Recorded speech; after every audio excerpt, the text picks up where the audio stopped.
just skincare. You can add it to your laundry detergent to wash clothes, linens, and more, effectively removing mold and oil stains. Plus, if you have teenagers at home with smelly feet after playing basketball or being outdoors, you can add tea tree oil to water for a foot soak.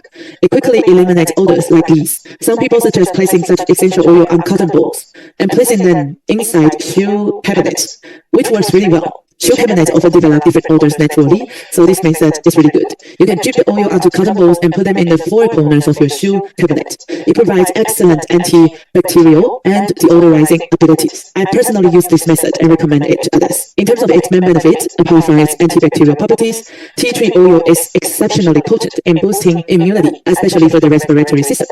You can also add it to your shampoo because during summer, many people experience oily scalp and acne breakouts. Our scalp is an extension of the facial skin, and often you can determine its condition by looking at someone's facial skin's texture.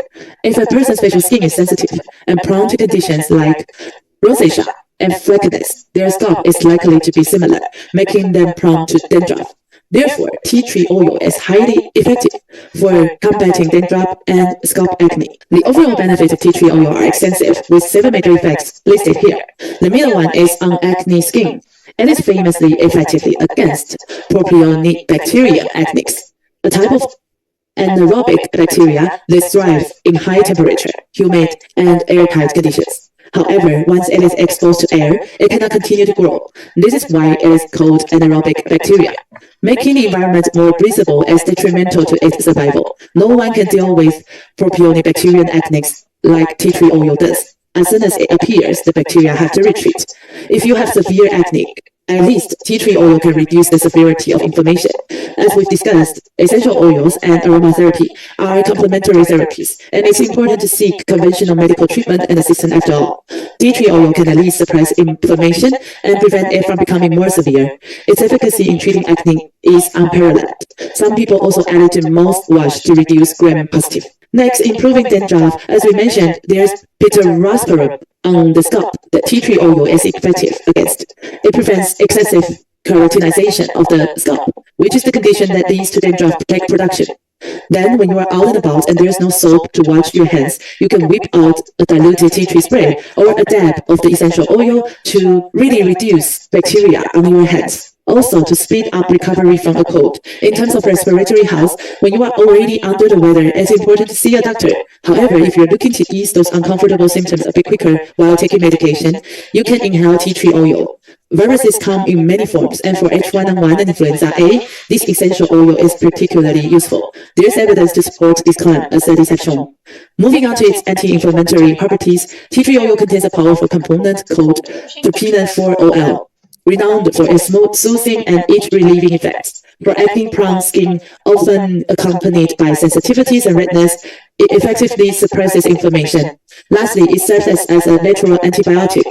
For instance, in combat common summer ailments like Staphylococcus aureus, prevalent in food poison and wound cases, and addresses the nuisance of Candida albicans, a frequent concern among women. So, I believe sore chakra-related essential oils are crucial for everyone during summer. Whether your sword is smooth or not, having them in your bag is a must, especially in summer. We just stressed that evidence speaking for itself. Next, you can see the research paper from Griffith University in Australia in 2013. It discusses the antiviral effects of tea tree and eucalyptus oils against influenza A virus. With such literature available, we confidently assert their efficacy. This claim is backed by scientific evidence. The research paper was conducted in 2013 and published in the Journal of Aerosol Science. The concept of aerosol effect should be familiar to everyone.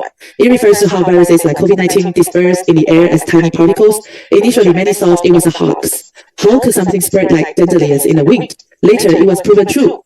Back then, people rushed to hang clothes outside on balconies for ventilation or hurried to wash them, fearing the virus might cling to fabric. Hence, essential oils for the throat chakra are effective against both COVID-19 and influenza A viruses, capable of thoroughly eliminating them. Now let's explore one of my personal favorite essential oils, cedarwood. A recent study from Japan delved into all sorts of wood-based oils and discovered that these earthy acids are like vitamins for the air. Inhaling them enriches your respiratory system remarkably. When you think of cedarwood, what comes to mind? Perhaps its rich, slightly sweet aroma of wood, Beyond that, its robust structure offers a comforting embrace, especially when you are feeling fragile. Trees naturally embody a powerful vitality, a biological trait that cedarwood represents. Packed with terpenes, essential for respiratory health, it's a fantastic nutrient for repairing and revitalizing the airways. In terms of body care, cedarwood has been renowned since ancient times for its purifying properties. In many historical texts, from Babylon to the Assyrian Empire, where rock mountain adorned with dense coniferous forests prevailed, cedarwood was often burned. Its cleansing aroma was believed to purify not just the air, but also the spirit, an ancient ritual inseparable from the essence of cedarwood. In skincare, cedarwood can complement tea tree oil well, offering synergistic benefits. As an aromatic for respiratory health, it excels not only in purifying the bronchial passages, but also in fortifying inner resilience. We often speak of a plant's essential personality in aromatherapy, which is deeply connected to its native habitat. Cedarwood, as a member of the wood sea oils, tells you, I can provide for humanity as a building material or as an essential oil, offering protective qualities. It holds potent energy, recommended during times of fear, anxiety, or despair for its comforting embrace. In our research paper on cedarwood essential oil, a study from the European Journal of Integrative Medicine in 2021 highlighted its antioxidant, antibacterial, and anti-cancer activities. While many studies have found numerous essential oils to possess anti-cancer effects, we emphasize the importance of mainstream medicine as the primary approach, with complementary therapies serving as supportive aids to avoid delaying conventional treatment of certain medical conditions. When we think of myrrh, what often comes to mind is its association with frankincense and other similar substances.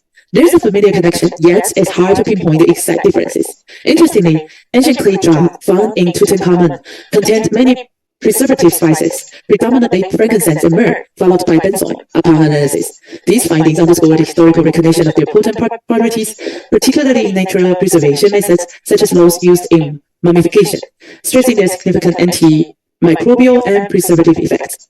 In the Bible, the story of the three wise men presents them as offering precious gifts to the newborn Jesus, including frankincense, myrrh, and gold. These gifts are presented together, which suggests their equal value and rarity. Extracting them was not easy, so this made them highly esteemed among ancient spices and medicinal substances.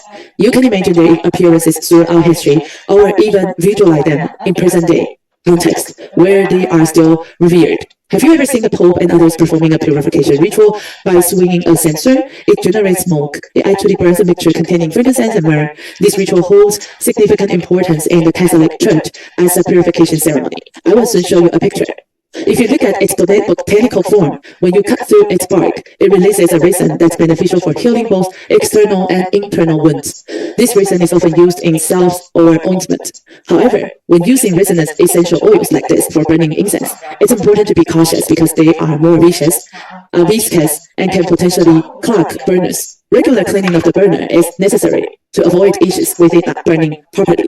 Just keep an eye on this aspect because after all, it's resin in nature. In Catholic settings, this somewhat lamb-like and classical object is censored.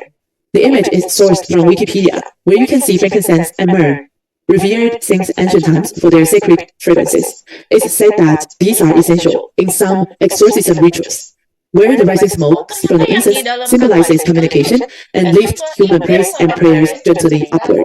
Thus, since ancient times, it has been a very sacred ritual. For the scientific evidence, in 2015, the Department of Forensic Science of Yamagata University Faculty of Medicine in Japan, together with 2 other pharmacy schools, published a study. One of the conclusions was that myrrh essential oil can protect neurons in our hypothalamus from chemical damage. This represents a remarkable advancement in medical research, for essential oils to be formally recognized in modern medicine as they were in ancient times. Demonstrating such effects will require further research and validation.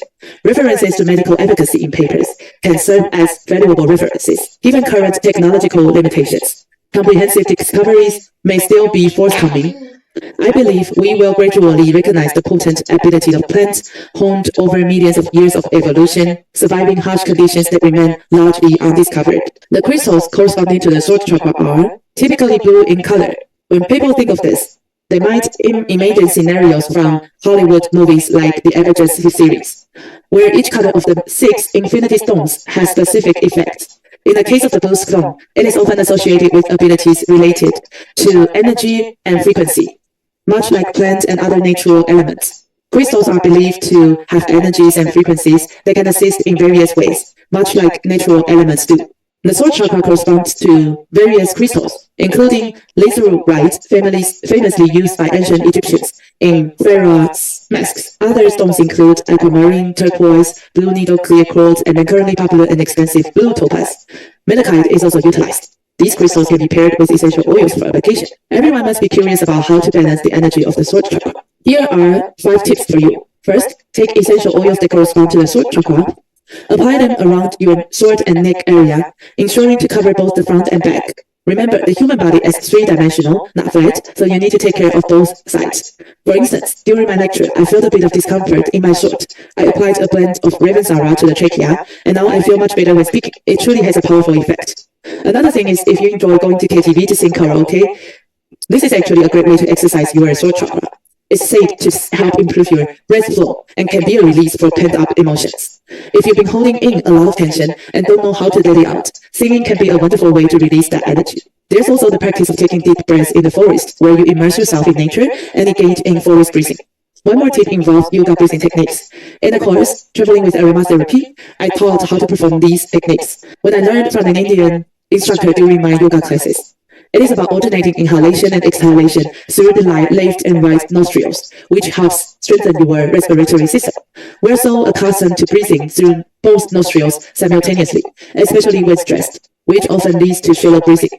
Shallow breathing is inadvertently rapid and short. Over time, the blood oxygen level will be lowered and you may feel dizzy and discomfort. So remind yourself that no matter how tense today's meetings or deadlines are, it's vital to find time to calm down. Ideally, take a stroll in a park or nature and take deep breaths to cleanse your respiratory system. As we said, purification should come first before experiencing the full benefits of the throat chakra.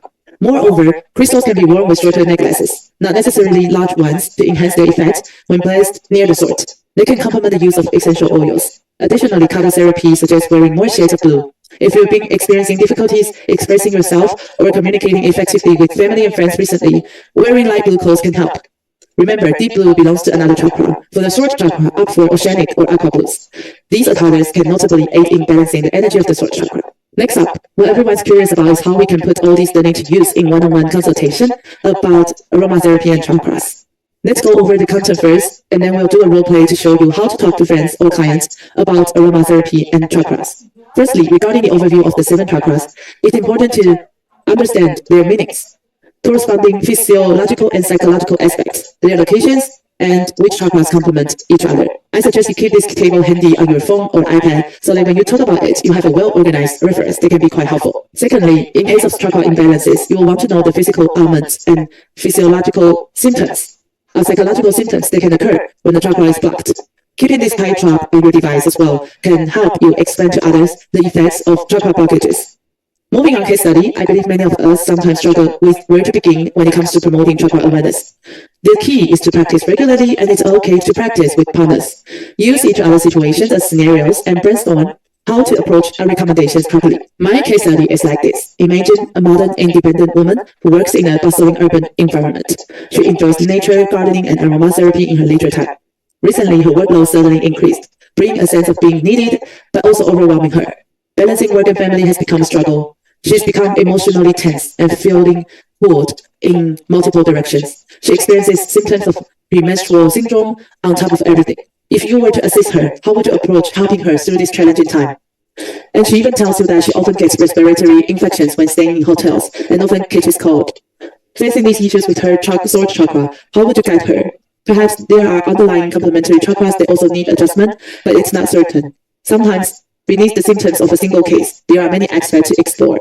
So what we do is take it slowly, addressing each issue one by one. To address her most troubling issue, here are 3 recommended steps. 1. Observe and interpret. To achieve your sales goals, you need to invest some effort upfront. Start by observing and interpreting. Prepare a human body chart and some colored pens in the 7 chakra colors: red, orange, yellow, green, blue, indigo, and violet. Ask her to mark any birthmarks, scars, or areas where she's been feeling symptoms recently on the body chart with these colors. Let her pick the colors and circle these areas with the pens. Next, you can carry out a chakra psychological test. Remember the psychological quiz from the orange sacral chakra lesson that can easily determine which chakras might be experiencing issues currently. It could be 1 or 2, and you can allow for multiple selections, but avoid overwhelming her with choices. This way, you can identify the corresponding complementary chakras and integrate them into your explanation. Similarly, explain the implications of the 2 or 3 chakras she identifies as problematic, and listen to her feedback.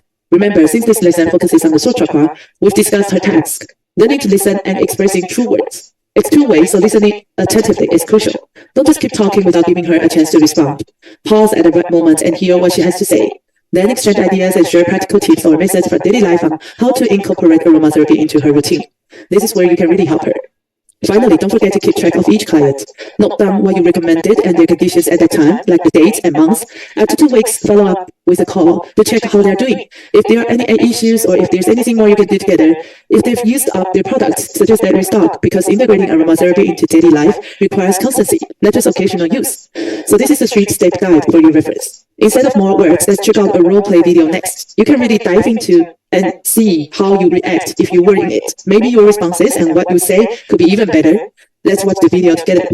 Hi, Belle. Hi. It's been ages. You've been super busy, seriously. I finally managed to find some time for us to have coffee. I was just thinking if you still have to work overtime later, maybe we should reschedule. Yeah, I've been really swamped lately. Oh no, what's up with your voice? Yeah, it's kind of hoarse. It really sounds hoarse. What happened? My respiratory system's been feeling a bit off recently. Really? Yeah, And I've just been so busy lately and my whole respiratory system, just my throat feels scratchy and my shoulders and neck are really sore. it's because you've been working overtime too much. My work has been insane recently. But yeah, you still look so gorgeous. No, not really. You never seem to Look age. at you.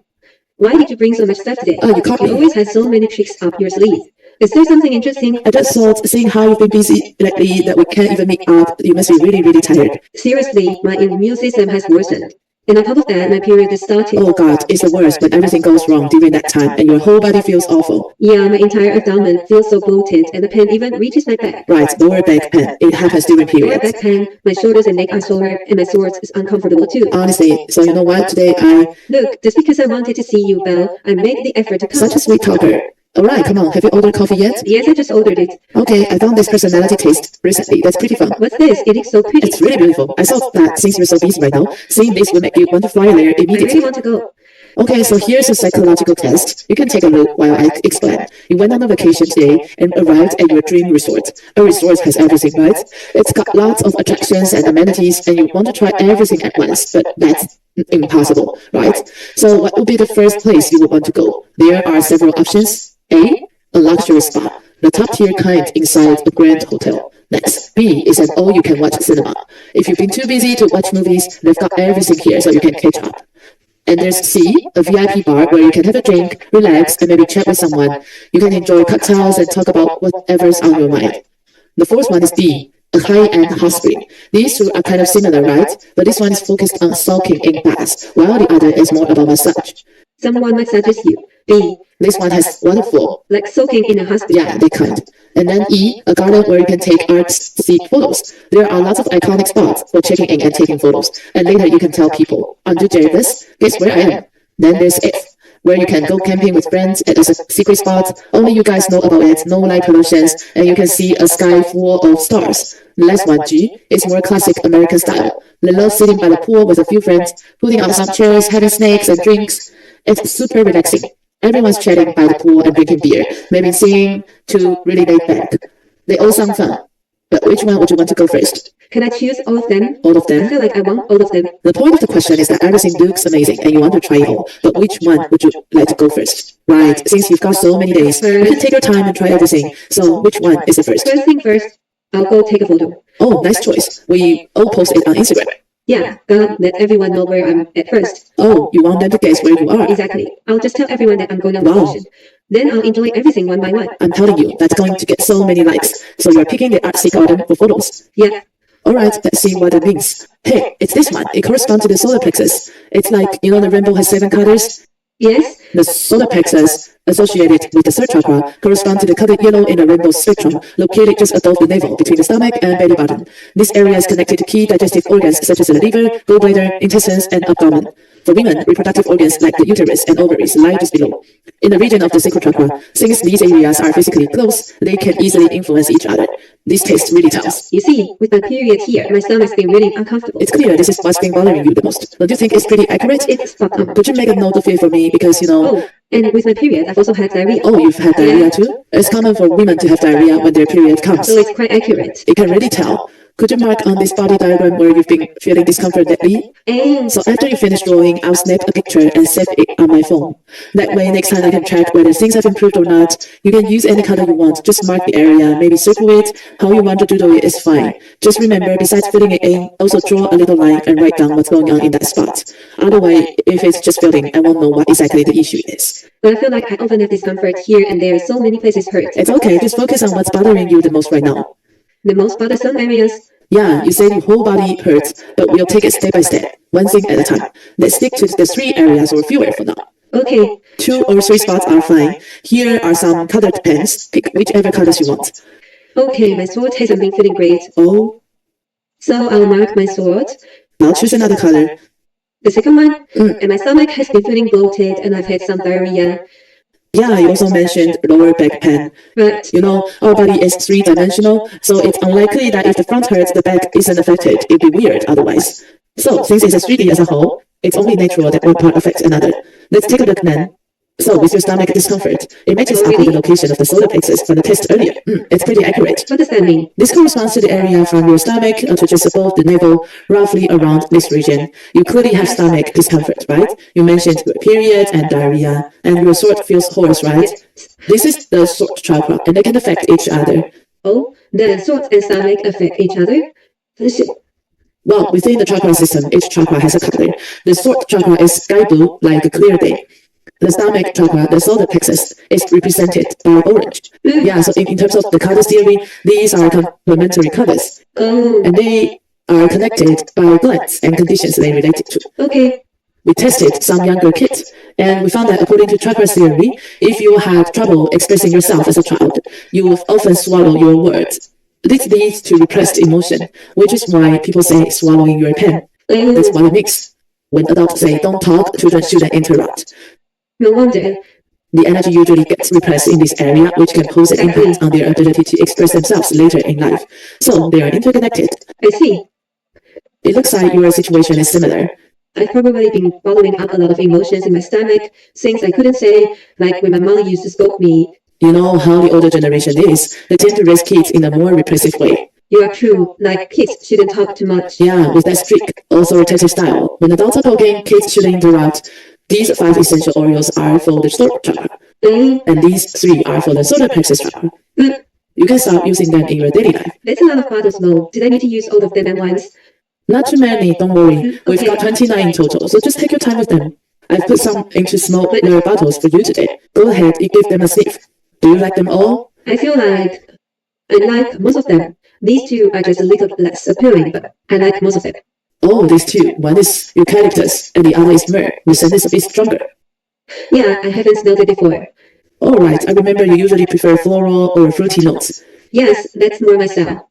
No worries, take all 8 of these essential oils home today, and you can pay me next time. Just take them home and try them out. How should I use them?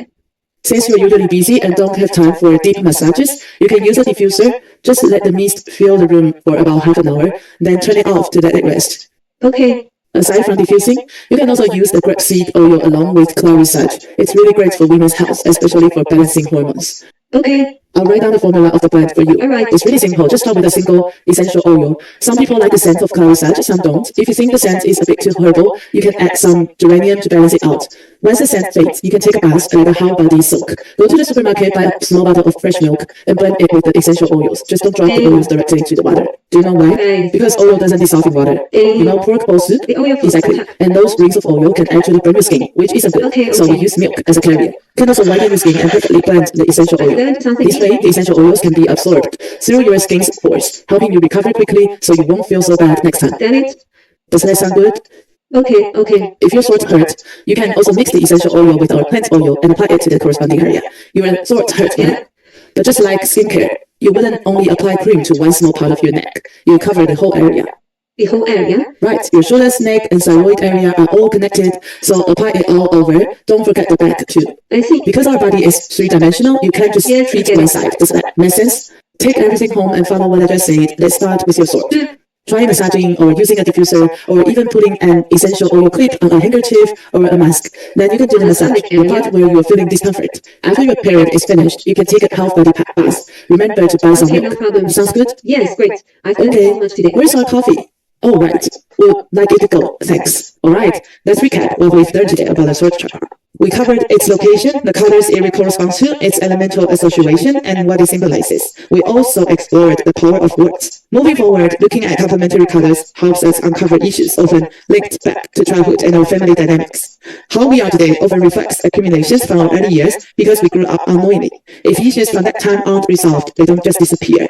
So it's pivotal to follow a two-pronged approach and consider these aspects comprehensively. What's more, its corresponding endocrine gland, thyroid gland, what happens when they were issues? I'll leave that to you. When the throat chakra is imbalanced, what happens? No need to remember them perfectly, but you should at least have an idea. Knowing imbalance means either too little or too much. When balanced, it can attract some appealing physiological and psychological states. Also, its 5 excellent essential oils correspond to it: eucalyptus, ravensara, tea tree, cedarwood, and myrrh. And the 3 steps for aromatherapy chakra consultation.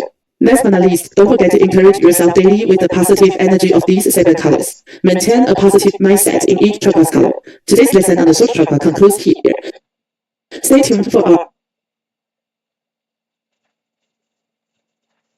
upcoming content. Goodbye.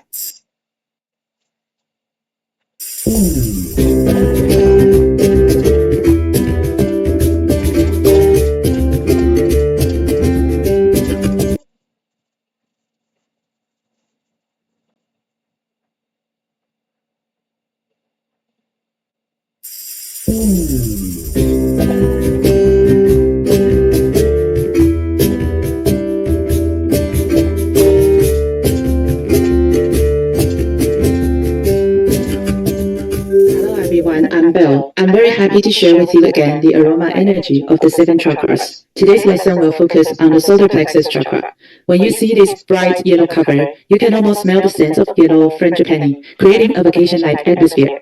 It's a color that brings joy. So let's take a look at the key points of today's course of solar plexus chakra. First, we'll introduce the benefits of opening the chakra. Next, we'll explore various testing methods, simple yet highly accurate. Third, we'll dive into the main aspects of the solar plexus chakra, including its definition, things to be aware of, and how it affects our physical and mental health. Fourth, we'll discuss the resonance and vibration between the solar plexus chakra and essential oils, including the specific oils that correspond to it. Finally, we'll look at how to balance the energy of the solar plexus chakra by integrating various aspects of our daily lives. So first, let's look at the benefits of opening the chakras. In previous lessons, we've already covered why it's important to understand the chakras and the physical and mental effects they can have on us. Now, let's delve into the specific benefits of opening the chakras. Many people think that chakras are just ancient wisdom, seemingly distant from our modern lives. But that's not true. If you have a deep enough understanding, you will realize that chakras can greatly benefit our daily lives. After all, we can rush to the hospital for every minor ailment. Sometimes we need to consider the capacity of healthcare services. Perhaps it's not always necessary to see a doctor, and some many issues can be slightly improved with simple self-healing methods. Of course, for serious illnesses, seeing a doctor is a must. This is something we always emphasize. The knowledge of chakras and aromatherapy that you are learning now is just complementary to medicine. What are the benefits of opening your chakra? There are actually 5 key benefits, each of which can be applied to our daily lives. First, it improves our physical health. As we discussed in previous sessions, each chakra corresponds to an endocrine gland and specific organs in our body, and these connections definitely have an impact on our health. Second, it helps with emotional management. Nowadays, people not only value IQ, how smart someone is, but also EQ, emotional intelligence. As the internet says, if you are brilliant but can't manage your emotions, it's not just your own physical health that suffers. Those around you may also find it hard to cope, developing a ripple effect of stress. So, both physical health and emotional management are crucial, especially for those living in a modern urban environment.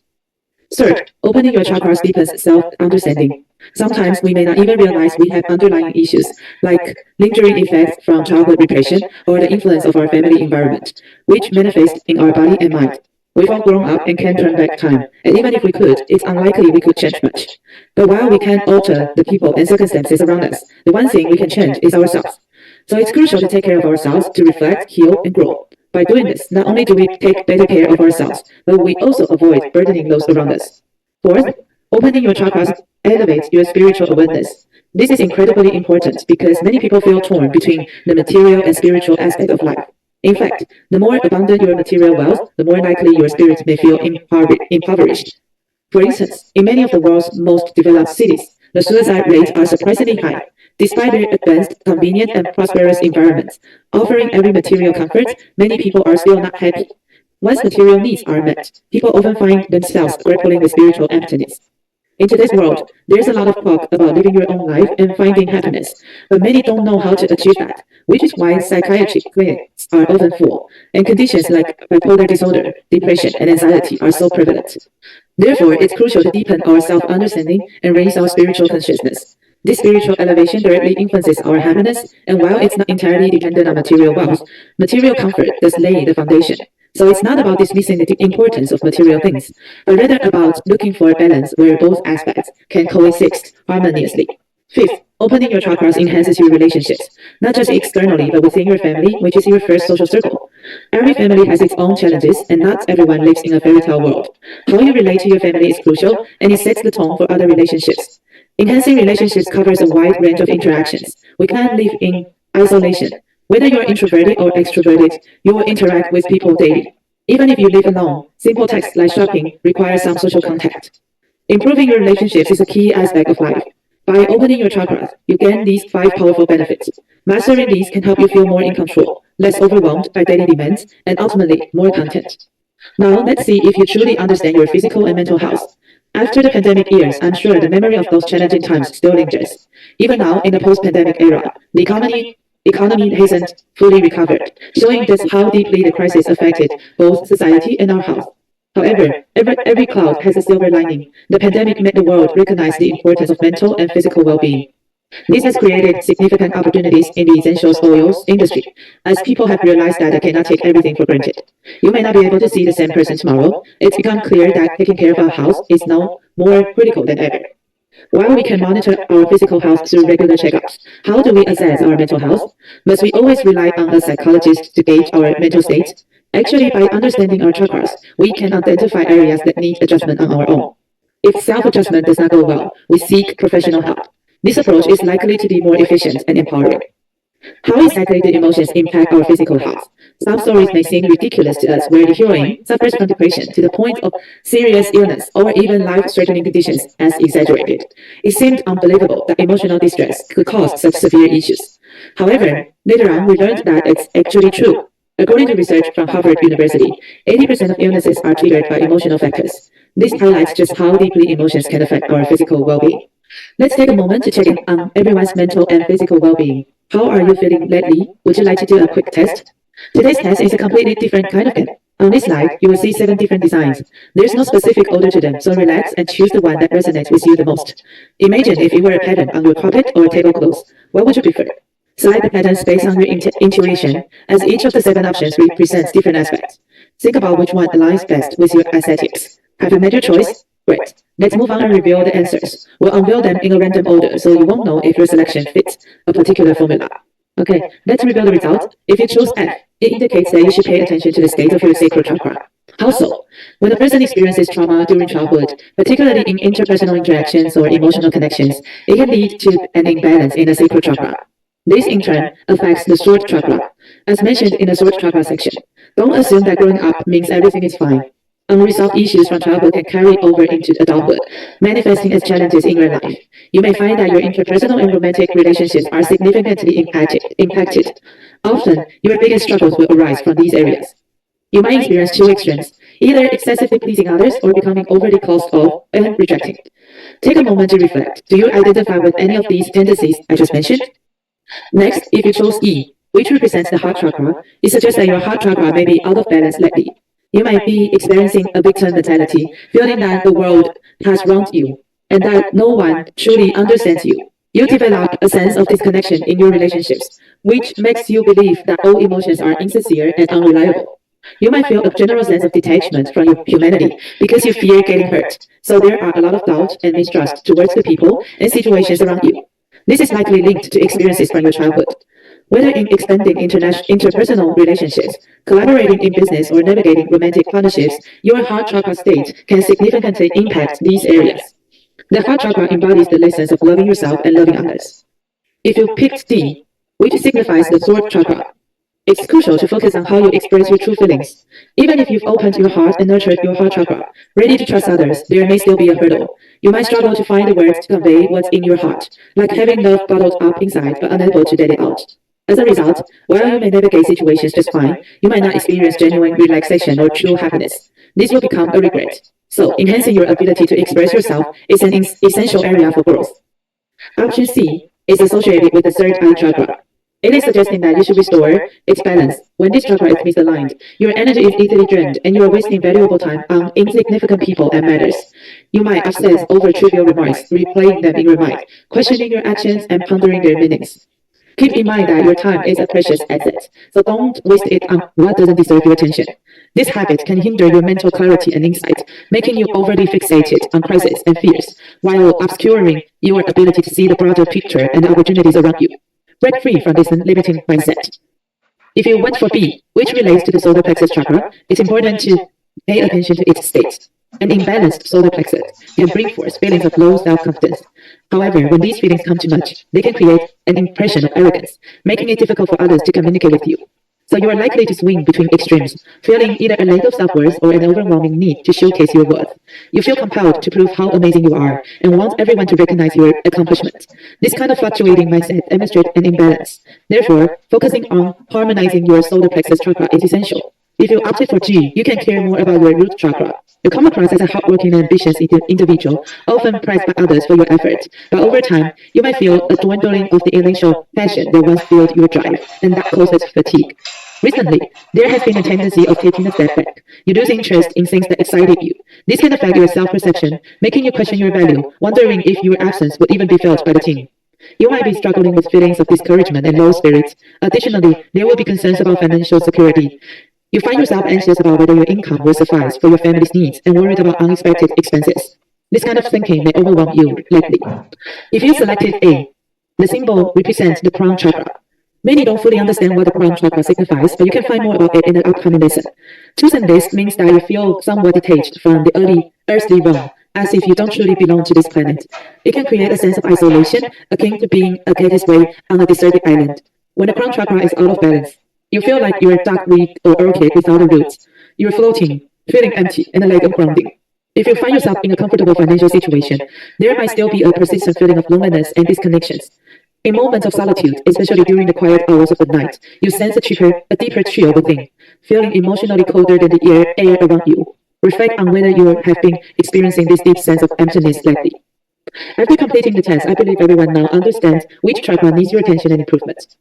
Let's officially dive into today's main topic, the third chakra, solar plexus chakra. Why is it called the solar plexus chakra? What role does it play in my health?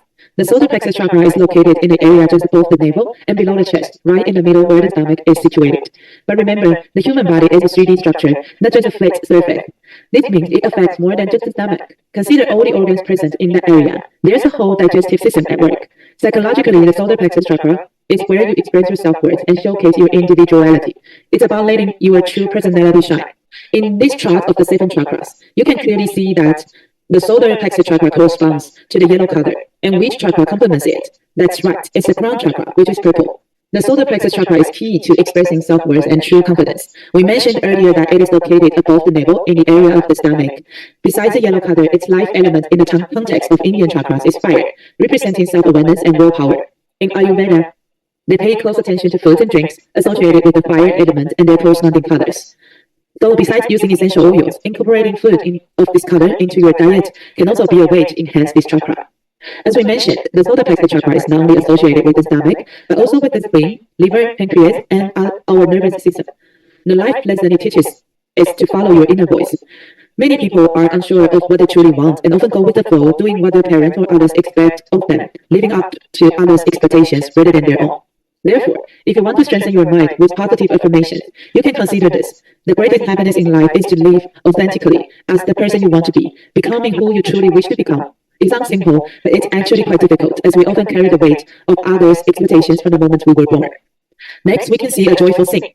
Doesn't yellow just exude an energy that stimulates appetite? Think about it. How many restaurants and catering suppliers use yellow in their color schemes? The most obvious example is McDonald's, with its iconic yellow M logo. In nature, what comes to mind? Sunflowers, sunlight, oranges, lemons, limes, honey, and so much more. Even yellow frangipani give off a vibrant, cheerful vibe, don't they? In everyday life, yellow is linked to various things like traffic signs, yellow lights, and some of our common expressions. Now let's talk about the Sanskrit meaning of the solar plexus chakra, city of gems. This suggests that within the solar plexus chakra, there are many treasures waiting to be discovered. Once you fully express yourself, you will be able to live as your true self. On its logo, you can see 10 petals and a downward pointing triangle in the center. Where else can you find this downward pointing triangle? Think about it. This downward triangle represents the fire element, symbolizing the process of absorbing knowledge and gradually distilling it, refining what's essential. Just like sowing seeds, you filter out what's unnecessary and keep only a few select seeds, perhaps just one or two, to plant and nurture.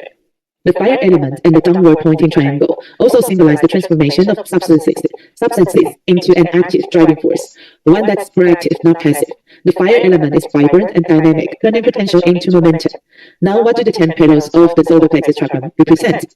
Here's the list: ignorance, desire, jealousy, betrayal, shame, fear, disgust, delusion, foolishness, and sorrow. Some might wonder, aren't chakras supposed to be positive? Why do these seem like negative aspects? The truth is, these are part of human nature. If you ever explored some classic quotes, you will know that many wise figures have pointed out that humans are the most complex creatures. We can't be positive all the time. We naturally have negative reactions when faced with challenges. However, it's crucial not to magnify these negative responses. Instead, you should calmly acknowledge their existence without letting them become your central focus or lead to self-destruction. The idea is to approach these feelings with equanimity. They are a part of us. Embracing this complexity doesn't mean you have to adopt a rigidly positive mindset and dismiss everything negative as frightening. It's normal to feel a bit down at times without guilt for having negative thoughts. As long as you can adjust your perspective afterward, acknowledging these feelings doesn't mean they control you. Their existence can even diminish when you confront them with understanding.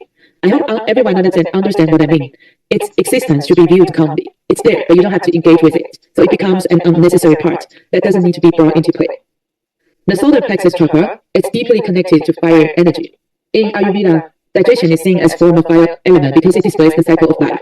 When we consume food, it gets transformed into calories, providing the heat and energy necessary for us to function. Without this energy, we couldn't have the strength to carry out our daily activities. The solar plexus chakra processes the energy produced after digestion, known as prana, and distributes it throughout the body to nourish all its parts. The solar plexus chakra governs how you feel and position yourself within a team. It's not about how others perceive you. It's about your own awareness and confidence in that environment. If your confidence is built on certain conditions, it's not real confidence. It's merely a disguise. If you rely on compliments from others to feel good about yourself and need validation from parents or supervisors to recognize you, you are not really confident. This type of confidence is dependent on external factors, which can easily be destroyed. This type of confidence is for example, if someone who praises you today criticizes you tomorrow, will you suddenly feel that you are useless? Building real confidence is challenging, especially since we live in a community. You must cultivate a strong mindset to confront your own position and value authentically. So, as you can see, since confidence is involved, what does true self-confidence really look like? Let me share some insights from Ayurveda. Many people mistakenly tie their confidence to their skills, professions, or achievements, relying heavily on external validation like compliments. If your self-value hinges only on what you excel at, it becomes quite fragile. Real confidence shouldn't be based on certain things. It's about believing in yourself and trusting your existence. When you have faith in who you are, there's no need to perform for others. In reality, few can recognize themselves. Most people experience emotional ups and downs all because of others. Only few manage to trust themselves fully. Ask yourself, do you really believe in yourself? Do you truly believe in your own judgments? Real confidence isn't sourced externally. It's within you, who should build your own sense of security. We can't be perfect or have it all. For instance, you might be satisfied with 5 aspects of your life, but when you see others with the things you lack, you envy them. No one's life is flawless or complete. Remember, you don't need to have everything. If you live solely to accumulate everything, you might end up questioning your value on this earth as you grow older. This teaches you to stay unshaken, regardless of the situations. When someone praises you one day and criticizes you the next, it should only bring a faint smile. If you have a strong sense of self, others' expressions, words, or any slander will only get you mad for a minute, but you will quickly fade because your belief in yourself is solid. Thus, insults or mockery become insignificant. While it's impossible to be completely affected, the goal is to let it pass quickly. This reflects real confidence as described in Ayurveda, where a grounded solar plexus chakra shows resilience. When the solar plexus chakra is unbalanced, Whether it's stagnant or overly active, it can directly impact your digestive organ, including the spleen, stomach, and pancreas. It's often said that every illness reflects your physical and mental state. I heard a doctor mentioning that if you have a lung-related disease, it likely indicates an underlying feeling of despair or a sense of hopelessness. People with low self-esteem often sacrifice themselves to please others, so they may have some problems with their spleen. This sacrifice leads to feelings of resentment affecting the liver and pancreas. When someone feels wronged and wants to vent but holds back, they may suppress these emotions, which can harm the stomach. Consequently, those who overthink and constantly play out different scenarios in their minds are likely to experience digestive issues as well. Furthermore, those who feel overwhelmed by minor issues often experience stress. They can develop digestive problems like indigestion, stomach pain, or constipation. When it comes to confidence, it exists on a spectrum between self-esteem and arrogance. If you encounter someone who is overly boastful, it's important to emphasize with them. Confidence and arrogance are not the same. Arrogance stems from the belief that one is invincible, which is unrealistic, as no one excels at everything. Many individuals who appear overly confident are compensating for their insecurities. Behind that bravado, they might be crying at home. People often wear armor to hide their vulnerabilities. Behind these two scenarios lies a deeply emotional child who often feels wrong. In a balanced state, however, digestion tends to be better because emotions are more stable. As a result, the digestive system, blood pressure, and sleep quality are all relatively steady. Additionally, when a person believes that their existence on this planet has meaning and purpose, they are more motivated and energetic. They don't live solely in the eyes of others, and while they may feel still pressure, they are better equipped to handle it without excessive complaint. As I mentioned earlier, it's perfectly normal to have negative thoughts. The solar plexus chakra reflects various aspects of human nature, including greed, betrayal, and jealousy. The trick is to manage these emotions so that they don't take control of your life. When you handle challenges well, your mind stays calm and centered. You are less likely to be thrown off by what others say, and you are more capable of turning your thoughts into action. As we discussed, the fire element converts energy from digestive food into fuel for the body. Ancient Indian wisdom really gets this right. When the solar plexus chakra is balanced, you are confident yet considerate. You don't isolate others or impose your views, but maintain a harmonious give and take, finding balance in your relationships. This is the solar plexus chakra at its best. Let's take a look at the relationship between the yellow solar plexus and the purple crown chakra through the concept of the complementary colors. On the color wheel in color theory, these two colors are exactly 180 degrees apart, which means they are opposites and therefore complementary. It's not 360 degrees. Some people mistakenly say that, but 360 degrees would just bring you back to the starting point. So, at 180 degrees, they are directly opposite each other. When combined, they merge and neutralize each other. But when placed side by side, they create the most striking and vivid contrast. Are there flowers in nature with purple petals and a bright yellow center? Yes, there are. For example, the violet blue lotus has a vibrant yellow core, just like the image I've included in the presentation. You can help but marvel at how the creator knew these colors will complement each other so perfectly, making them shine even more brilliantly together.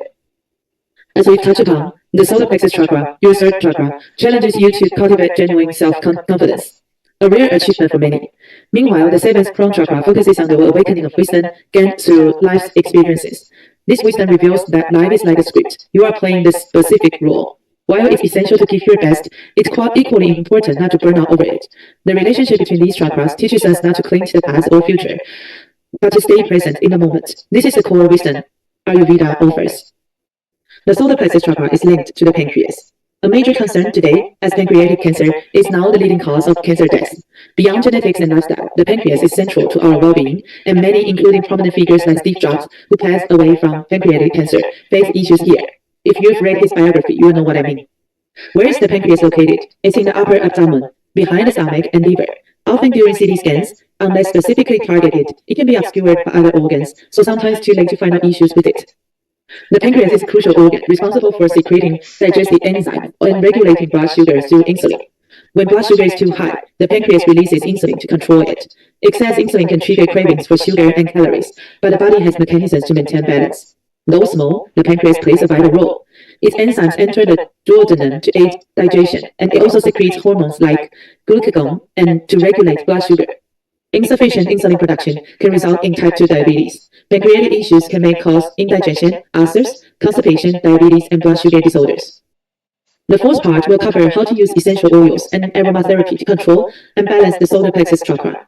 Let's address a common question. Is essential oil a necessity? Is it essential for you? Or think about your customers. Do they consider it essential? It's important to think this through in detail. Your beliefs may differ from your customers. For example, if your customers are mostly over 30, they've likely accumulated stress from years of work and understand the need for relaxation and balance, making essential oils more of a necessity for them. You need to think even more specifically. Is your customer over 30 married or single? Do they have children? The life of someone with kids is very different from someone without. For a customer with children, what would you say? It's important to consider that your perspective and your customer's perspective can be very different. For instance, I know my typical customers are usually over 30, have been working for some time and have accumulated some stress. They're aware of the need to balance and relax their mind and body, so for them, essential oils might be a necessity. But you need to dig deeper. Are they married? Do they have kids? These factors really impact their needs and lifestyles. So what would you say to a customer with children? Whether essential oils are a necessity depends on how well you understand and know how to use them. When you know how to apply them, you may see them as an indispensable part of your holistic well-being. They aren't like basic essentials such as food and drink, which you can live without, but they really enhance your quality of life. Once you incorporate essential oils into your daily routine, the aromatic benefits can greatly improve your mental and physical state. Through the power of scent, you can heal and stabilize your emotions. The value they bring is beyond what you might initially imagine. Therefore, essential oil should be viewed as essential for your mind, body, and spirit. This is how you should perceive and present our essential oils. We need to get to the details of the contributions to these products and how to apply them effectively in our courses. Fragrance can notably nourish our atmosphere and quality of life. Consider the moment you enter a 5-star hotel lobby, where a signature scent greets you. That difference is real. These hotels carefully research travelers' psychological states to select the right essential oil blends. In our upcoming courses, we'll share the specific blends used by these hotels, so you can create a luxurious 5-star ambience in your own home, whether in the lobby or your rooms. The essential oils corresponding to the solar plexus chakra include the 5 bottles shown here: peppermint, basil, organic orange, lemon, and juniper. I think it's very clever because there are interesting connections among them. Let's break it down one by one for everyone. In the previous lessons, we talked about peppermint, which has a unique dual action. It's both cooling and warming at the same time. Its pain-relieving effects are also remarkably strong. If you are dealing with digestive discomfort or nausea and dizziness from heat stroke, peppermint can be a great remedy. During the COVID-19 pandemic, many experts discovered that peppermint, along with perilla and other essential oils, has strong inhibitory effects on the virus. Its action is twofold. It first energizes your weakened conditions. Then comes on inflammation. This makes it one of the best essential oils for easing motion sickness, nausea, poor digestion, and dizziness, as it effectively revives and soothes the body. However, it's important to note that peppermint and spearmint are different. Regarding safety precautions, it's advisable not to use peppermint during pregnancy or breastfeeding because it can reduce milk supply. It's also recommended to avoid using it on children under 5, as it may cause irritation. Otherwise, it's generally safe to use, especially when used as an aromatic diffuser. Interestingly, recent studies have shown that even mosquitoes are evolving. Some repellents that were once effective no longer work due to resistance. But there's good news. Recent research has discovered that the Aedes aegypti mosquito, which has those small white spots on its legs, can be repelled by peppermint essential oil. In 2020, a study by the College of Pharmacy of a Vietnamese university, in collaboration with medical faculties, revealed some intriguing findings about peppermint oil. Published under the title, "Barbaricidal and Repellent Activity of Mentha arvensis L Essential Oil Against Aedes aegypti." The research, using GCMS analysis, showed that the oil contains 66% menthol, 22% methyl acetate, along with menthol and limonene. These compounds effectively wipe out Aedes aegypti larvae. So, if you spot mosquito larvae in standing water, a spritz of peppermint oil could stop them from growing into pesky spiders. It's a natural, eco-friendly alternative to chemical repelling, eliminating concerns about skin irritation or harm building up in your liver and kidneys. I've included a link to the study for those interested in diving deeper into the research. Now let's move on to basil. Known as the king of herbs for treating migraines, basil essential oil has a fresh, invigorating scent and can stimulate the adrenal cortex. It's important to note that while basil can help alleviate headaches, it doesn't cure them, as migraines have various complex causes. A simple method to use basil for relief is to blend 10 drops of basil essential oils with 10 millimeters of base oil like jojoba or grapeseed oil. Pour the mixture into a water bottle. Whenever you feel a headache coming on, apply it to your temples or neck. I've personally experienced relief from migraines with this, and I was pleasantly surprised by how effective it was. In addition to its role as an herb, basil is also great for digestion. That's why you often see it in dishes like pizza or pasta, not just for flavor, but also for its digestive benefits. The only caution is that it shouldn't be used during pregnancy or by individuals with G6PD deficiency. Otherwise, it's generally safe. And I've attached the latest medical research showing just how helpful basil essential oil is in soothing migraines. The name basil comes from the Latin word for king, inspired by Roman Emperor Constantine the Great. Despite his royal stature, he struggled with severe migraines. After trying countless remedies, one doctor found that basil essential oil offered relief, which significantly lessened the symptoms of his migraines. Grateful for the discovery, Constantine named the plant King Sir, which is reflected in his Latin name today. In 2020, a study conducted at an Islamic university in collaboration with several medical centers focused on the effect of basil essential oil in alleviating migraines. The research, titled "The Efficacy of Tropical Basil Essential Oil on Relieving Migraine Headaches," a randomized triple-blind study. Participants were divided into groups, including a control group of individuals with a history of migraines, to compare the effects of using basil essential oil versus not using it. The study found that consistent use of basil essential oil over time lowered the intensity and frequency of migraine attacks. A link to the full research paper is provided for your reference. Next up is organic orange, which corresponds to the solar plexus chakra. The fruit thrives under the sun, soaking up its rays to grow into vibrant, juicy delights. Its warm, uplifting scent is perfect for wrapping around a cold body and spirit. Many people battling depression gravitate toward citrus oil, as the limonene in them works well for mood enhancement. Just look at an orange's cross-section. It radiates like sunshine. One thing to keep in mind, orange essential oil is photosensitive. So if you plan on spending a lot of time in the sun, especially at the beach, avoid applying it to your skin beforehand. Other than that, feel free to enjoy its refreshing aroma anytime. What we are about to see next is the academic research on sweet orange essential oil at the international level. The Aroma Environment Association of Japan is a well-known organization, primarily because they have very strict standards. Typically, they only allow Japanese individuals to take related certification exams. However, their association is also quite renowned internationally. They collaborated with Tokyo Gakuge University to conduct a joint study on sweet orange essential oil. The study is titled "Effects of Essential Oils on Numerical Ability and Mode of Elementary School Students." The research aimed to investigate whether sweet orange essential oil could help improve those who typically struggle with academic efficiency. They recruited 38 sixth grade students. During this specific period, these 38 students simply inhaled the essential oil for 30 seconds, with some sections also incorporating peppermint oil for olfactory tasting. They were surprised to find that inhaling sweet orange essential oil made the participant feel pleasant. In fact, studying requires being in a pleasant atmosphere, which helps with memory retention and consequently improves academic performance. Since studying should take place in an enjoyable environment, the mood around them became crucial. So, while studying math, the students inhaled sweet orange and lemon essential oils for 30 seconds. They were astonished to discover that the students' test scores showed a significant improvement, and their happiness levels also increased. Studying can indeed be a major source of stress for children. Many children often feel unhappy due to the pressure of studying. With the positive atmosphere, along with the inhalation of sweet orange essential oil, they found that after this experiment, 38 elementary school students made a huge progress on their math scores. So, even though sweet orange essential oil is quite common, it actually holds great power. It can have a remarkably positive impact on children's learning abilities. Next, lemons. Their position is undeniable. They embody a vibrant green freshness with an invigorating sunny vibe. Often paired with bergamot as a top note in fragrances, lemons burst forth with energy and dynamism. Interestingly, lemon trees are covered in thorns, representing a potent masculine energy. They remind me of a spiked mace, a natural weapon that can defend itself. A friend from the countryside once offered me a box of lemons, and when I asked if he had cuts on his hands, he laughed and said, "How did you know?" I replied, "Because lemon trees are covered in thorns. Harvesting them requires caution, or you might end up with a few battle scars." This fierce plant truly showcases the strength of nature. Lemons are a powerhouse of uplifting weary souls. Take Thai cuisine, for example. Lemon juice is often drizzled over rice noodles or spring rolls, infusing dishes with a refreshing zest that cuts through happiness. With such dynamic energy, consider using lemon essential oil in a diffuser during low moments. It can really reignite your motivation and elevate your mood in a truly impactful way.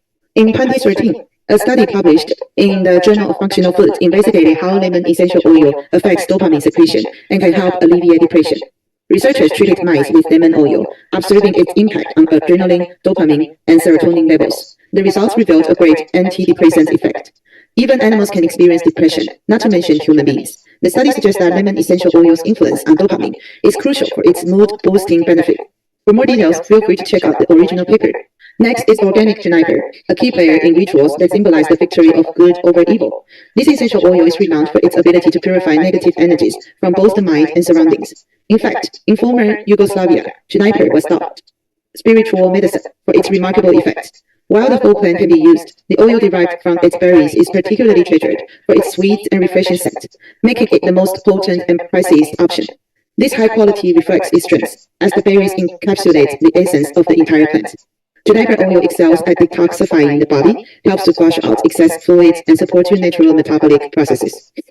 Juniper also shines in clearing negative energies and purifying spaces. It is good for a respiratory system, helping with conditions like sinusitis or common colds through its cleansing properties. One of the best ways to use juniper oil is not just through massage, but also by indulging in an aromatic shower. When you have hot water and steam in the bathroom, simply drop some oil on the floor. The steam will carry the delightful scent upward and create a soothing, forest-like experience. This method is particularly effective when you are feeling congested or on the verge of a cold. Give it a try. When it comes to juniper essential oil, there are numerous studies available. One notable research article published in 2013 in a European PMC journal was conducted by National Taiwan University. The paper is titled The Composition, Anti-Mildew, and Anti-Wood Decaying Fungal Activities of Juniperous Formosana Leaf and Fruit Oils from Taiwan. The findings indicate that juniper berry essential oil is effective against most fungi. So, it is seen as a potent topical antifungal agent. If you are interested in balancing your solar plexus chakra, this study might offer valuable insights. Let's see how to balance the solar plexus chakra. The lower surrounding yellow crystal is quite captivating, especially in Hollywood films, where they often enhance the spiritual and mental abilities of their holders.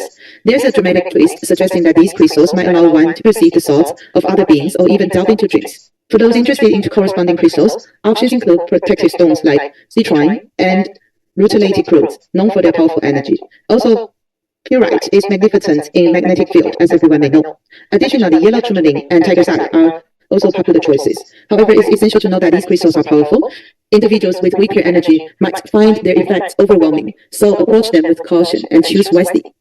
To balance your solar plexus chakra, consider these 4 strategies. Start with aromatic massage using essential oils that resonate with this energy center. Next, don't shy away from the sun. While women worry about tanning, absorbing sunlight is still essential for revitalizing your energy. After all, too much time indoors can leave you feeling drained. We always joke that sunshine is free. If you don't get enough sunshine, you'll become a cockroach. Wearing yellow clothing for the lower part of the body and putting on corresponding crystals or minerals will also help with the balance. We'd like to share an additional recipe alongside the basil essential oil single formula. Start with a carrier oil base using a 5% dilution to ensure you are not overmixing. It's better to create smaller batches that you can use quickly rather than making a large bottle that might spoil over time. To make a headache relief roller, apply the blend to key points: your brow center, the side of your temples, and the back of your neck. Gently massage these areas along with your shoulders. Focus on these upper pressure points to enhance relaxation and relief. For abdominal discomfort, try a roller blend of basil, peppermint, true lavender, and frankincense. This combination has been effective for many of our clients and us, making it a reliable choice to share. We've also included a formula for muscle soreness for your reference. If you or someone you know is experiencing these issues, feel free to share these recipes. Keep it simple. Mix a 10mm batch for a quick use, and when it's finished, just whip up a fresh one, instead of making a large quantity that might go to waste. In summary, today we explored the solar plexus chakra, its location, and its connection to our organs and overall well-being. We learned that activating this chakra can bring numerous benefits, so we can live authentically as our true selves, not merely as others perceive us, but as we aspire to be. The lessons associated with the solar plexus revolve around our digestive and nervous systems. Key takeaways include listening to our inner voice and cultivating a strong sense of core strength to truly believe in ourselves. The solar plexus chakra symbolizes an energy filled with appetite, often represented by a vibrant yellow element associated with nourishment and vitality. Its totem features 10 petals, each pointing to different elements. The downward triangle signifies the fire element that transforms substances into tangible driving force. When the solar plexus chakra is unbalanced, it can lead to significant issues, manifesting as challenges in personal power and confidence. By exploring complementary colors, we can uncover the link between the 3rd and 7th chakra. Our experiences with the family of origin and childhood profoundly influence us as a grown-up. The pancreas, associated with endocrine system, is vital for regulating bodily functions, and imbalance will bring about issues like poor digestion, diabetes, and ulcers. There are 5 essential oils that correspond to the solar plexus chakra. You can save this kind of picture on your iPad. This way, you can easily share information with clients. To balance the solar plexus chakra, we recommend trying a single essential oil along with 3 complementary blends. Last but not least, again, Every day, practice affirmations using the 7 colors to encourage yourself. It's natural to feel stress, complaints, and setbacks, but what's crucial is how quickly you can regain your balance and not let negative emotions linger. This wisdom has been shared for centuries. Don't let yourself become your own worst enemy. That wraps up our solar plexus chakra lesson. Next, we'll explore its complementary chakra, the crown chakra, where we'll also have a role play session. Stay tuned. Bye.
Hello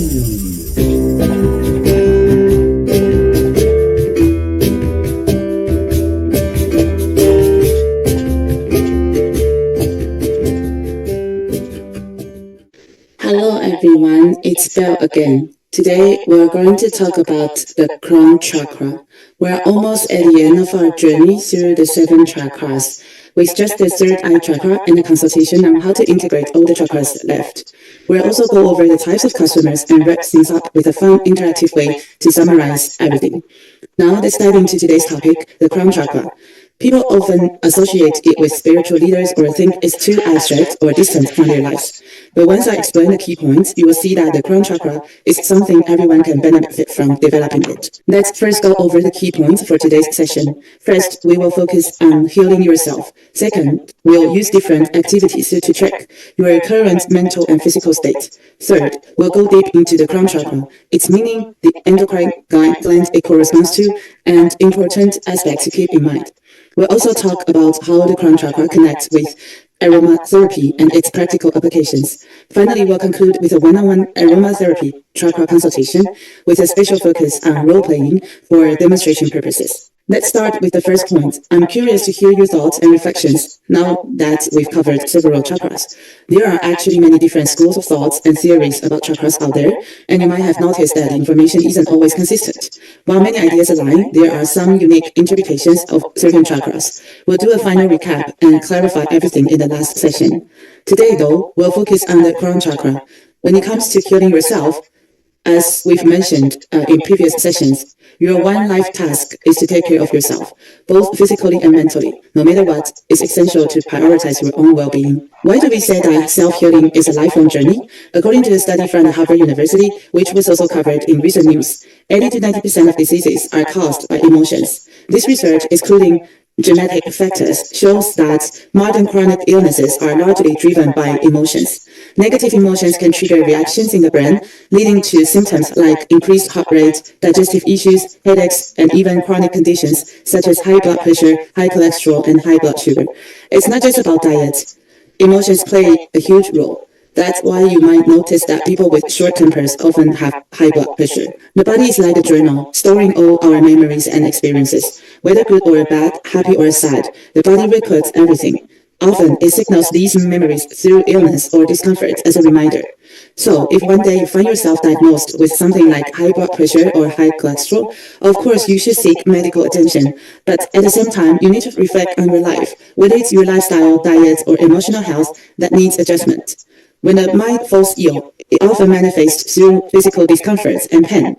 Behind these symptoms, there are often hidden unhealthy habits, suppressed emotions, or unresolved traumas. A young friend of mine, only in his early 30s, passed away from pancreatic cancer. Looking back at his lifestyle, one thing stood out. He loved sweets. As many of you may know, sugar can fuel cancer cells, and he consumed way too much. This reminds us that while it's okay to enjoy certain things, we should never overdo it. Ideally, we should adjust ourselves while we still can, rather than waiting until we're seriously ill to reflect on our habits. By then, it might be too late. That's why it's important to address these issues while we're still relatively healthy.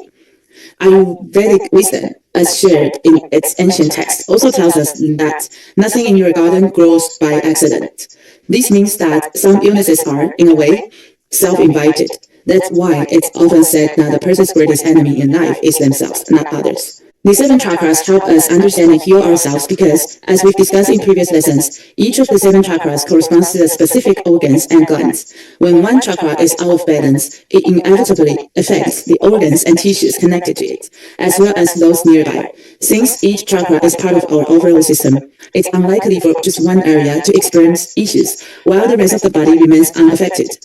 Anything related to or surrounding that chakra is likely to be impacted as well. For example, many people may not be aware of the gut-brain axis theory in medicine. Around 70% of the body's immune cells are found in the gut, and the nerves in our intestines are connected to the brain. When you experience discomfort in your body, especially in the digestive system, it's often accompanied by symptoms like headaches, dizziness, nausea, or even a general sense of unease. This is because the intestines and brain are linked. So when one organ is affected, it naturally impacts others, especially considering that the human body is a connected system. The interaction is even more significant when we talk about the brain, the body's command center. When it comes to understanding the chakras, we've been learning about them one at a time, but I hope everyone approaches them with a holistic perspective.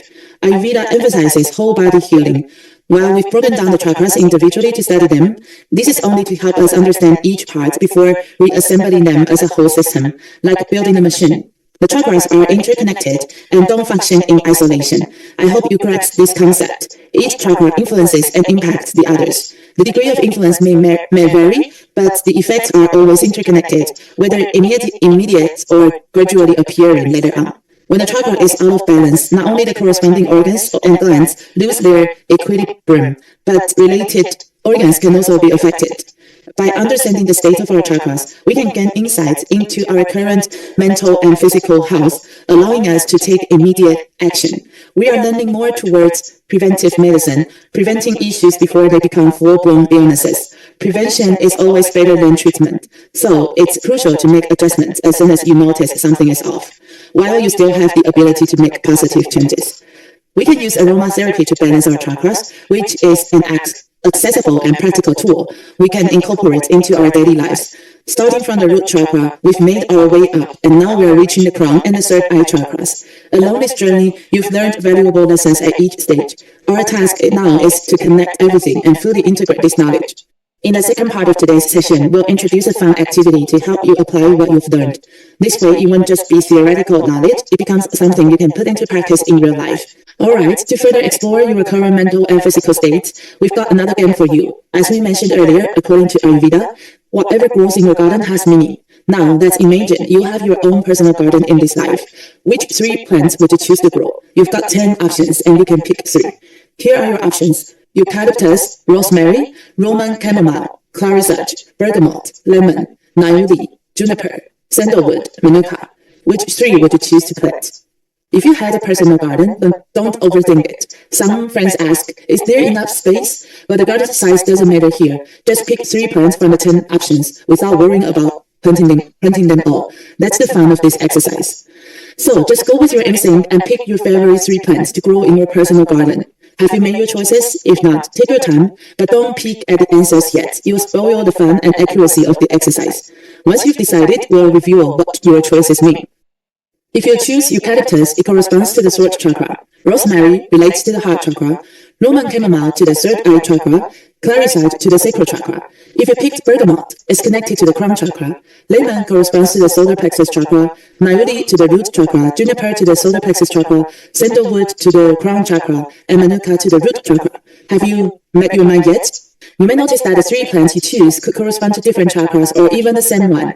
This reflects your unique situation as an individual. So don't worry about what others picked. Just stay with your own choices. From there, you will know which chakras you need to pay attention to. Simple as that. Now, let's review the physical and mental symptoms that can arise when a chakra is out of balance.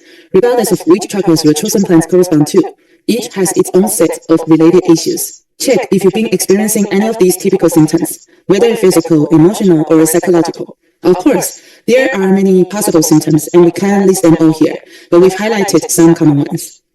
If you finish your assessment and identified areas of adjustment, let's focus on those who selected the crown chakra.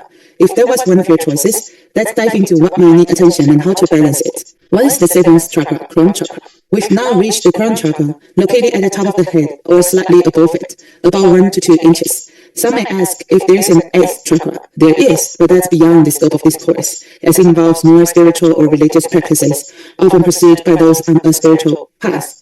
The crown chakra is associated with the pineal gland, and on a psychological level, it relates to wisdom, enlightenment, and spiritual connection. It might sound a bit mystical right now, but don't worry, we'll explain it in a way that makes it easier to understand shortly. You will notice that the crown chakra's complementary chakra is the yellow solar plexus chakra. We've already discussed the relationship between these two in the solar plexus session, but we'll briefly review that connection again. As you can see, the connection between complementary colors goes beyond just color theory. The life lesson of these chakras are also linked. Achieving wisdom and awakening, as symbolized by the crown chakra, involves letting go of attachment to the past and future. Ayurveda teaches us to live fully in each moment. Everything will eventually pass, so to avoid future regret, you must live well in the present. Instead of thinking, if only I had done this or that, just moving forward. Our eyes are in the front to look ahead, not behind. Let's keep that in mind. True wisdom leads to genuine self-confidence. If you haven't truly understood this, you will always rely on external validation, the society or others telling you that you are great, and only then will you feel good about yourself. But what happens when people criticize or attack you online? You will start to question, am I really that bad? This shows that real confidence doesn't come from the outside. It must come from within. That's why these two chakras, thumb and solar plexus, are interconnected.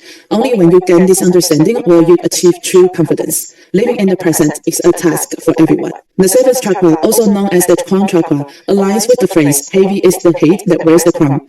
To achieve enlightenment and wisdom, you need both effort and insight to really unlock your intelligence.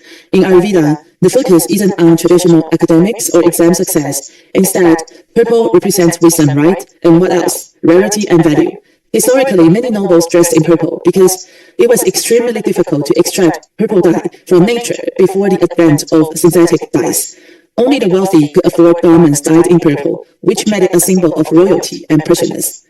In modern times, what does purple make you think of? The aurora, right? The night sky, the cosmos, and star seeds. In many sci-fi films, aside from metallic and cool tones, they often include purple to evoke a futuristic vibe. In nature, purple is everywhere. Lavender, clarisage, violet, lilacs, lotus, eggplant, grapes, and amethyst, just to name a few. As we discussed earlier, purple gives a sense of rarity and wisdom, which is why it represents the crown chakra. The key focus of the crown chakras lies at the top of the head, or doesn't intuitive above. When it comes to its life elements and lessons, some may think that purple is associated with fire. But in Ayurveda, the element of the crown chakra is space, representing the vastness of the universe. It is most closely linked to our spiritual and mental health and symbolizes the connection to cosmic energy. With the advancement of quantum mechanics, which has even been awarded a Nobel Prize, this concept of energy is no longer considered mythical, though many still find it difficult to grasp. On the physical level, the crown chakra is primarily connected to the cerebral cortex, the pineal gland, and the entire skull. It also influences the muscles and skin in these areas, linking both physical and spiritual aspects of well-being. The life lesson of the crown chakra is to live fully in the present moment. Focus on doing your best with what needs to be done right now, and let go of trying to control the outcome. Whether things succeed or not is beyond our control. If you want an affirmation to help balance the crown chakra, imagine Earth as a great classroom. When you look at a picture of the night sky from a high mountain, free from light pollution, you can see the entire Milky Way stretching out like a long river. But this is just a small part of it, as our solar system is merely a tiny cluster of stars within this vast galaxy. Even with current technology, the farthest we've reached is the Andromeda Galaxy, which is incredibly far, yet still represents the limits of what we can achieve with modern technology. After watching NASA's videos, it really puts things into perspective, how small and insignificant we are, like an ant. The symbol of the crown chakra and the meaning of its Sanskrit name stands for a thousandfold. Its symbol features a lotus with many petals, implying the grand spectacle of 1,000 petals blooming at once. This infinitively blossoming lotus means awakening. Some even draw a comparison between this symbol and the logo of Meta, with its continuous infinite loop. In Ayurveda, each petal of the 1,000-petaled lotus in the crown chakra acts like an antenna, searching for frequencies and bringing them into our brain. While once considered heretical, it makes sense in modern science. We constantly receive and process information. The crown chakra, or brain, is the first to receive, sort, and decide how to react, serving as a shelter of our thought energy. Think about the journey from the root chakra to the crown chakra, feeling and absorbing the knowledge and messages each chakra provides. Every step builds the foundation for reaching the highest energy of the crown chakra. It's not just about the spiritual or metaphysical. True spiritual growth must be grounded in the physical. When humans reach a peak of material fulfillment, they often experience a sense of emptiness, thinking, I have everything, but I still feel lonely. This shows how material and spiritual energies are interconnected and cannot be separated. We've spent much of our lives trying to become the version of ourselves we imagine. The message of the crown chakra is to let go of the desire and need for control over who we think we should be. Understand that each of us is a part of the universe, and the key is to focus on living fully in the present. The universe holds vast knowledge, and living in the moment is one of the key lessons we are here to learn on Earth. What is the awakening meant to reveal? It's about returning to your true self.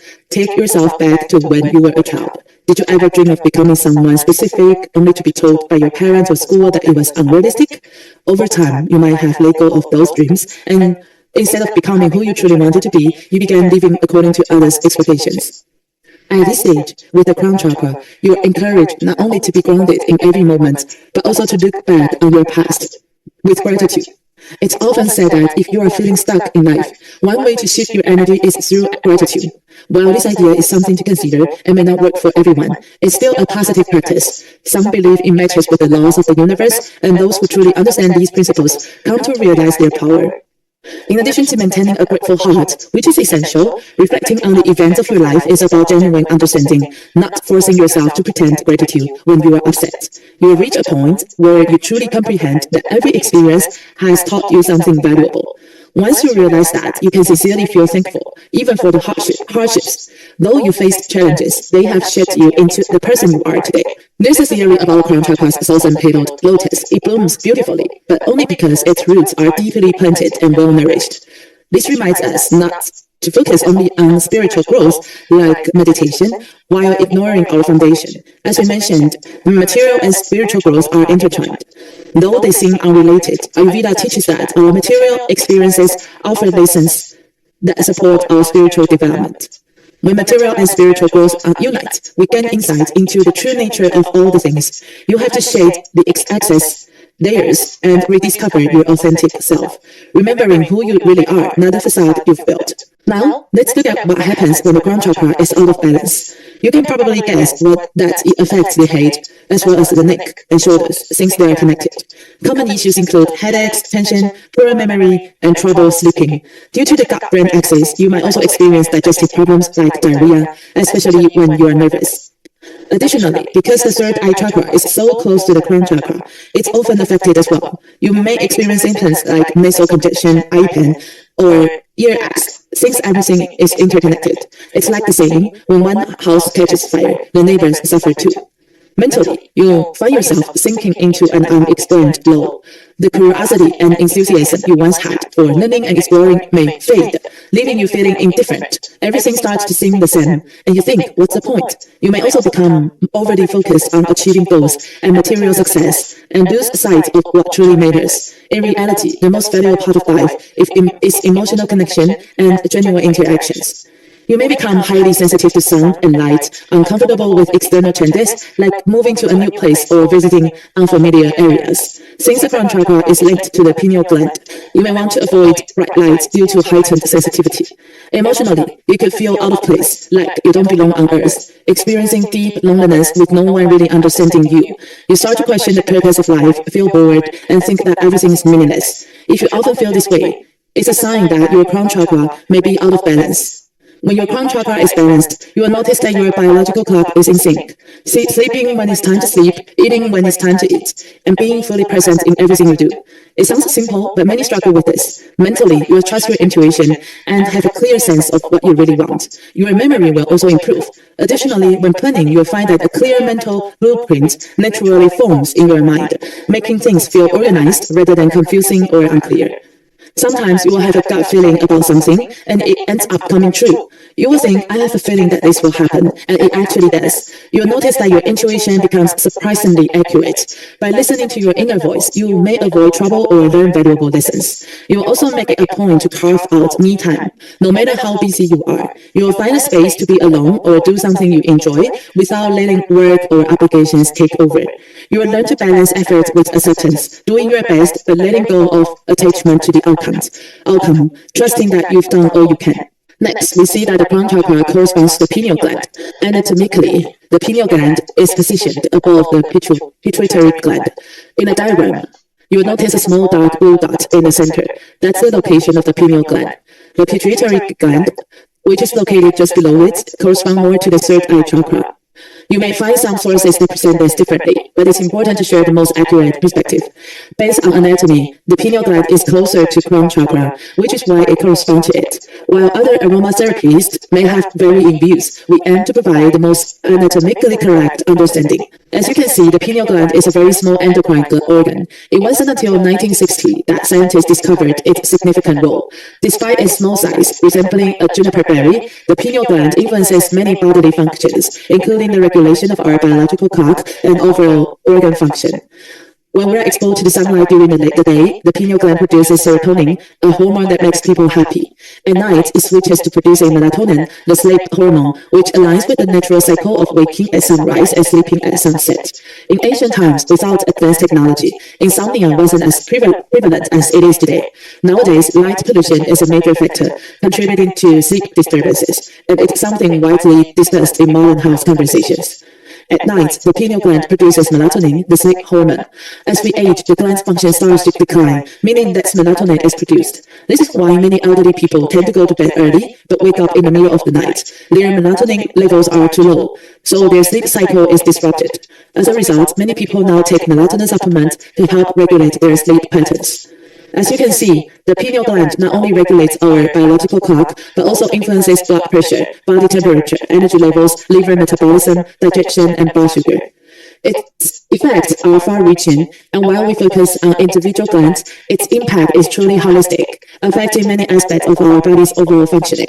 Let's now take a look at how aromatherapy corresponds to the crown chakra. Before we explore the connection between aromatherapy and the crown chakra, let's define its effectiveness.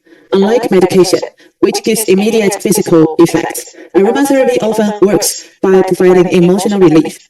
If after using essential oils, you feel less stressed or more relaxed, it's considered effective. While deeper emotional issues may require medical attention, aromatherapy offers short-term relief, and even a slight improvement signals it's working. In the long term, aromatherapy's effectiveness is often assessed in two stages. First, the resolution of symptoms, such as improving sleep quality for those who initially struggle with light sleep. Second, reducing the frequency of this issue, similar to what we discussed with constant great doctor in the solar plexus chakra. The goal is to extend the time between recurrences. If aromatherapy helps lengthen the time until symptoms return, it can also be considered effective. This is why it's important to integrate aromatherapy into our daily lives. Long-term efficacy only comes when it's a regular part of your routine. Without making it a habit, you won't see the true lasting effects to achieve mental and physical well-being. The key to evaluating its improvement over time lies in these three benchmarks. We need to first address our customers' most pressing concern. If they have three issues, focus on the one they care about the most or the one causing them the most trouble. Start by tackling that issue first, and then gradually work on resolving the others. Don't rush or expect to fix everything all at once. That's unrealistic. I encourage everyone to take a gradual approach in both building your sales strategy and resolving customers' concerns. We don't have many essential oils that correspond to the crown chakra, but each one has a rich story behind it. We've got 4 here: bergamot, sandalwood, grapefruit, and frankincense. We are going to explain why these 4 made the cut. First up is bergamot. It's like peppermint. It has a dual action. We've covered this in previous lessons. Bergamot offers both cooling and warming effects, a rare blend of yin and yang energies. It's unique in that it can uplift you while also helping you relax, all in one bottle. It works by boosting your mood first and then easing your anxiety. Just like peppermint, which leaves you low energy before soothing inflammation, bergamot follows the same principle. It lifts you out of a slump and then helps you relax, so you are not so tense. That's the power of the dual action effect. Another benefit is that it helps regulate digestive function, which is a great example of the gut-brain axis. However, a key point to remember is that bergamot contains furanocoumarins, so be cautious about its photosensitivity. Don't apply it to your skin outdoors. Also, it's best not to buy essentials oils that don't contain this ingredient, as its uplifting and relaxing effects rely on it. Did you know that playing too many mobile games and video games can actually be considered as mental disorder? You might think, really? How is that possible? But the World Health Organization, in the 11th revision of the International Classification of Diseases, officially recognized gaming disorder as a disease. It refers to persistent and over-frequent gaming behavior, classified as a type of substance dependence. In September 2020, an Indonesian university published a study on using bergamot essential oil inhalation as an alternative therapy to treat health complications caused by gaming disorder. If you're interested, you can check it out. In short, gaming addiction has led to many broken parent-child relationships, so the research aimed to relieve gaming anxiety, whether from not being able to play or playing too much, through bergamot essential oil inhalation. The study showed that inhaling bergamot oil can improve these symptoms. Isn't it amazing? It can even help with a brain-related disorder like addiction. Next up is sandalwood. People often associate it with religious practices or ceremonies, but that's not always the case. Research on sandalwood has been ongoing for years, and it's known for its high-frequency energy. It comes from sandalwood trees that are at least 40 to 50 years old, which is why the essential oil is so pure and potent. Spiritually, it aids in meditation and relaxation. Just the scent alone can bring a deep sense of calmness and inner peace. In Steve Jobs' biography, it mentioned that he meditated regularly to clear his mind, as he had so much on his plate. Meditation helped him organize his thoughts, and he often added sandalwood essential oil to a diffuser during those moments. Our sandalwood comes from East India, which has a much richer scent compared to the West Indian variety, which has a lighter fragrance. East Indian sandalwood is great for relieving mental and physical tension from insomnia and nerve pain. In recent years, research on sandalwood has often focused on its potential anti-cancer properties, but since it's still in the experimental stage, I won't go into detail just yet. What I want to emphasize is that sandalwood essential oil not only supports spiritual and mental growth, but also enhances cardiovascular health. In a 2016 Japanese study involving 57 women of different ages, participants were checked for 4 to 8 weeks. Over 4 weeks, they received 12 foot massage sessions using a blend of sandalwood, lavender, Roman chamomile, ylang-ylang, and sweet marjoram. After 8 weeks, the study found that the participants in the control group who used the essential oil blend showed a significant reduction in blood pressure, especially those with hypertension. This confirmed that sandalwood can foster cardiovascular health. The study involved 5 men and 52 women. I'm not sure why more women participated, perhaps because they were more open to trying such bold experiments. Since the oil was applied to the feet, the skin there is thicker. Some aromatherapists suggest soaking the feet after applying the essential oils, for those who worried that they could irritate the skin. Next, we have grapefruit. Grapefruit is most famous for its effects on weight loss, reducing cellulite, and treating edema, as it's a common ingredient in weight loss products. Besides its vibrant, uplifting scent, it also promotes lymphatic circulation, helping to eliminate excess waste from the body. That's why it's so effective and well known for improving swelling and cellulite. But grapefruit essential oil also has a powerful impact on mental well-being. In 2014, the Setsudan University of Japan, in collaboration with the Graduate School of Human and Environmental Studies of Kyoto University, conducted a study on the effects of grapefruit essential oil on middle-aged women cycling for weight loss. As we all know, the hardest part of exercising is staying consistent, right? Sometimes when our mental resolve weakens, we start feeling frustrated and don't want to continue. They discovered that inhaling grapefruit essential oil during exercise had an interesting effect. It tricked the brain into thinking the intensity of the workout was lower, making it easier to push through. It calms and stabilizes the mind and body during exercise, which is helpful for those who may feel anxious or impatient for quick results. This study showed how grapefruit essential oil can actually help people stick with their workouts. Definitely worth checking out. Lastly, we have frankincense, which, like sandalwood, has a very high frequency energy. Nowadays, it's often used to enhance intuition and spiritual insight. As mentioned in the myrrh section, frankincense, myrrh, and gold were the 3 sacred gifts given to Jesus at his birth. So, frankincense is a sacred essential oil. One of its unique qualities is that it can deepen your breathing, which helps address many issues caused by shallow breathing. Additionally, frankincense surprisingly has pain-relieving property. An Iranian university carried out a study where a pregnant woman inhaled frankincense oil on a gauze during giving birth, and it was found to significantly reduce labor pain. In 2018, they tested this with 126 women and discovered it effectively alleviated pain during the first stage of labor. The result was published on the medical website, and here's a link for reference. Most terpenes, like alpha-pinene and linalool, have been found to have analgesic properties. Since frankincense oil contains high amounts of these compounds, that explains its excellent pain relief effect. In Hollywood storylines, purple gemstones are often portrayed as unlocking wisdom and giving you the ability to foresee the future. When it comes to crystals, you can look into purple ones like amethyst, choroid, sodalite, popular and expensive, as well as phosphosterite and volite. To balance the crown chakra, we recommend using corresponding essential oils to massage the scalp. Here's a DIY scalp massage technique. Gently pinch the scalp with your finger palm and occasionally pull at the hair roots to stimulate circulation.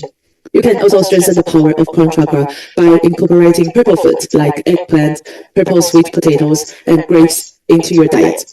Additionally, dress in purple or put up accessory like purple hairbands or headbands, which are close to the crown chakra. This is also helpful.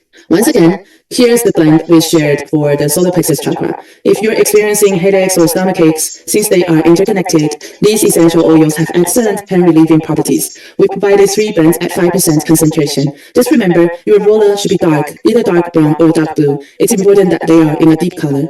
Next, we'll move on to the one-on-one aromatherapy chakra consultation. There are 3 steps. Please note them down in your iPad or smartphone. Then use the garden test we just discussed or the totem test we provided earlier for the solar plexus chakra. You can do both and cross-check the result. There will likely be some overlaps or additional insights. Once you have the result, please refer to the overview table and pie chart we've compiled to explain to the customer which chakras are related and what physiological conditions they reflect. Afterward, provide guidance on how to apply this information in their daily life. Be sure to document the consultation and the results from that day, as you will need to follow up on their progress. The customer might not have all the essential oils at that time, so we will address each issue step by step. As stated, figure out short-term and long-term goals. Start by resolving their most pressing concern. If there's improvement, move on to the next issue. This way, you can build trust with your customer and ensure a long-lasting relationship in your sales journey. Next, attach this summary of physical and mental conditions to your test. This will make it much easier when explaining to your customer. Sometimes they may fully absorb what you are saying, but having something to look at while you talk helps them follow along and understand better. Now let's do the recap of the crown chakra aromatherapy notes from today's class. We'll go over the key points we learned today. The crown chakra is no longer something abstract or metaphysical. Its main message is to live in the present, as if life is a journey of learning. What does the crown chakra symbolize? The thousand-petaled lotus tells us to get rid of the mask we wear along the way and becoming the true version of ourselves. The crown chakra is connected to our pineal gland, which regulates our biological clock. During the day, it secretes serotonin, giving us a sense of happiness, and at night, it produces melatonin, which controls our sleep-wake cycle. Next, we have 4 corresponding essential oils, which I have already shared with you. We encourage you to go over them again. In terms of pairing with crystals, there are a few options you can choose from, and they can be used alongside essential oils. To balance the crown chakra, there are many ways to practice it daily life. Besides using a diffuser, you can dilute them for massage or reinforce the adjustments through diet. On top of that, color therapy and relevant accessories can help accelerate the balancing process. Next, we've provided a blend of foreign massage you can try out, starting with headaches and stomach aches. In the consultation video, we shared a simple 3-step process. The goal is to make it easy for everyone to describe chakras and recommend their corresponding essential oils. At first, you might feel unsure about where to start, as chakras can seem like a complex and abstract concept. So, how can we bring them into daily life in an approachable way? By introducing them through a fun game, it will also help you with your sales. At this point, we've covered the crown chakra in tackling physical and mental imbalances. Next, we'll get to the third eye chakra. In the final section, we'll do a complete review and recap, covering all 7 chakras and how to apply what you've learned. We'll also explore how to make personalized recommendations for different customers, so you can feel more confident and proficient in your practice. Last but not least, don't forget to use the 7 chakra affirmation daily to empower yourself and make the most of each day. Thank you all for your participation. That's a wrap. See you next time. Bye.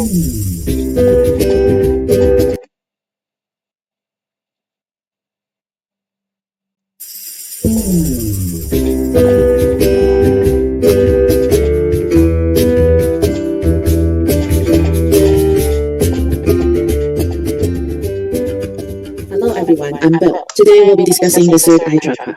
Looking at the cover, you might wonder what color is that? Among the red, orange, yellow, green, blue, indigo, and violet spectrum, the indigo hue often seems mysterious, often indescribable. In today's session, we'll delve into this in detail. There's a saying, when you want something, the entire universe conspires to help you achieve it.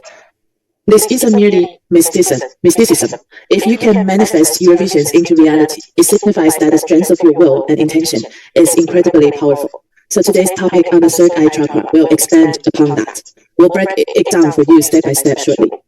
Today's session dives into the power of manifestation, the essence of the third eye chakra, its renaissance with essential oils, ways to activate it using crystals or everyday items, and how to bring these practices into daily life. Let's get started. First, it's essential to understand the 7 chakras as the central hub governing our mind and body. Think of it as a subway or metro. Every station matters. No one would say the final stop is the only important one, right? Each station is unique, and every stop along the way is necessary for the journey. Imagine your body as a metro line, with each chakra as a station. Each chakra, much like a station, plays a vital part in our physical and mental well-being. If you notice discomfort in a specific area, it might signal a blocked or inactive chakra. By using quality essential oils, you can gently restore balance, ease discomfort, and support holistic healing. The father of psychology, Carl Jung, once said something you've likely come across in books or online. Your unconscious governs your life and you call it fate. What does this mean? Everything in your life, your personality, your subconscious, shapes your reality. Every decision, every thought, isn't it something you choose yourself? No one forces you to make those choices. Yet most people feel helpless, blaming their circumstances and calling it fate. That's why Jung's words resonate. Your subconscious directs your life, but you call it fate. It's not fate, it's your own doing. Jung also believed our outer world reflects our inner state. What you see outside is a projection of what's within. A flower holds a universe, a leaf holds infinite wisdom. How you view the world shapes your reality. If you see life through a negative lens, every day might feel gray. Life can be tiring, yes, but it's a classroom filled with lessons. The goal isn't to escape the challenges, but to learn and grow from them, turning each experience into an opportunity for growth. Jung had already uncovered these truths long ago. When his words began circulating online, many couldn't understand them, even rejecting the idea that their circumstances were self-created. People often blame others, but that's not entirely true. You share responsibility for your own life. Jung, the father of psychology, has already given us the profound insight well ahead of his time. Now let's see how all of this ties back to the sixth chakra. The third eye chakra glows with a deep, oceanic blue touched with hints of purple and royal blue. It's not flashy or grand, but quietly elegant, just like its essence. We'll explore more about its unique color in a moment. As I said, when you want something, all the universe conspires in helping you to achieve it. But this only works if your desire is genuine and you make the effort. You can't just sit at home, wish to get rich, and expect it to happen. Even if you want to win the lottery, you still need to get up and buy a ticket, right? It's through action and effort that the universe aligns to support your goals. When you truly wish for something, like I want to succeed, it's not just about wanting, it's about the effort you are willing to put in. Genuine desire requires action. Believe in your goal, work for it, and the universe will help. Without belief and effort, nothing changes. The focus here is on the power of faith and the effort you are willing to invest in your dreams. The third eye chakra embodies this idea. It's not some mystical or pseudoscientific notion as many might think. Once you dive deeper, its true significance becomes clear. Making a wish to the universe is, in essence, making a commitment to yourself. After all, the body is often seen as a microcosm of the universe. By making a wish for yourself, you ignite the drive to take purposeful action and invest in many efforts. The third eye chakra is located just above the spot between your eyebrows, at the center of your forehead. Often called the third eye, it symbolizes intuition and insight. If you look at its imagery, doesn't it resemble the eye of life or the eye of mystery depicted in ancient Egyptian murals? This third eye is more than just vision. It represents inner intuition and mental clarity. But unlocking it isn't easy. It depends on how well you are addressing your personal growth, both spiritually and mentally. Are you leveling up in your daily mindset? Are you facing life's lessons with positivity? Gradually, as you grow and approach life with openness, your third eye will begin to open, leading to true clarity and understanding. The third eye chakra helps you see the bigger picture, integrating life experiences to uncover the essence of any situation. True wisdom lies in understanding the whole. Internally, it sharpens your intuition and powers manifestation. So, don't dismiss moments of overthinking. They might hold deeper meaning. Ever had a sudden hunch, like avoiding a bus for no reason or facing unexpected roadblocks? These moments often carry hidden meaning. When you value and refine your thoughts, your intuition grows stronger. As you learn to master your mind, it opens doors to unexpected insight and creativity. But the first step is self-discipline. Learning to control all your thoughts, including negative ones, rather than letting them spiral unchecked. The third eye chakra gathers energy from all the chakras below it, like a seed rooting deep into the earth and growing upward. When this energy is nurtured and well-balanced, it blossoms into something beautiful and strong, like a vibrant flower or a lush plant. When you master both your inner world and outer experiences, you gain clarity, seeing the full picture of life. That's when the power of manifestation comes into play. In Sanskrit, the meaning of the third eye chakra translates to command or order, highlighting its role as the command center. It governs wisdom, spirituality, and insight, distinct from mere observation, which we will touch on later. This chakra has the power to turn thoughts into reality, which is why every thought and intention must be handled with care. Occasional negative thoughts are human, but if you let them run unchecked, they can hinder your ability to manifest your desires. As we mentioned earlier, the third eye chakra is located at the center of your forehead. Its corresponding color reflects the vast, mysterious cosmos. Imagine the color of the universe. Some might say it's just dark, but within it lies the brilliance of star clusters, nebulae, and countless planets and galaxies, like the Milky Way. Under a light pollution-free sky, you might even glimpse the Milky Way stretching across like a river. I recently saw NASA's footage showing how far the Hubble Space Telescope can reach. It's incredible to realize that the Earth sits at the very edge of the Milky Way, a tiny speck in this vast cosmic river. Thinking about that, you realize just how small we truly are. You can visit NASA's website. There's even an image of the Earth from Jupiter. It's no bigger than a green pea. On that tiny dot, billions of us live there, rushing through our busy lives. Shifting to this perspective, it's clear just how small we are in this vastness of the universe. The cosmos is so immense that it's beyond imagination. What we can currently reach is just a fraction, with much more lying far beyond, waiting for future technological breakthroughs. Have you noticed how our understanding of the universe has changed since childhood? The night sky isn't just dark, it's filled with vibrant colors of star clusters and planets. And now, there's even evidence suggesting life on other planets. The life element is light, while the crown chakra's element is space, both symbolizing our connection to the vast universe. We are tiny in the face of forces far greater than ourselves. A humbling reminder of the unknown. The light and space as put in the universe can be understood more certainly. Think of light and space as the cosmos itself. What planet emits its own light? The sun, for instance, has been burning for billions of years. One day it will fade, but for now its energy endures. Have you ever wondered what makes it shine? There are forces at work beyond our comprehension, greater than anything we can fully understand. The life element here goes beyond mere survival. It touches on spirituality. This is where insight comes in. Insight allows you to see through things far away. Observation, on the other hand, is simply noticing what's happening, how flowers bloom, plants grow, or tides shift. But insight digs deeper, uncovering the core and true nature of what lies beneath the surface. For example, why do tides rise and fall? It's due to the Moon's gravitational pull, causing the ebb and flow of the tides. That's the essence of the phenomenon. This illustrates insight, seeing beyond the surface and understanding why.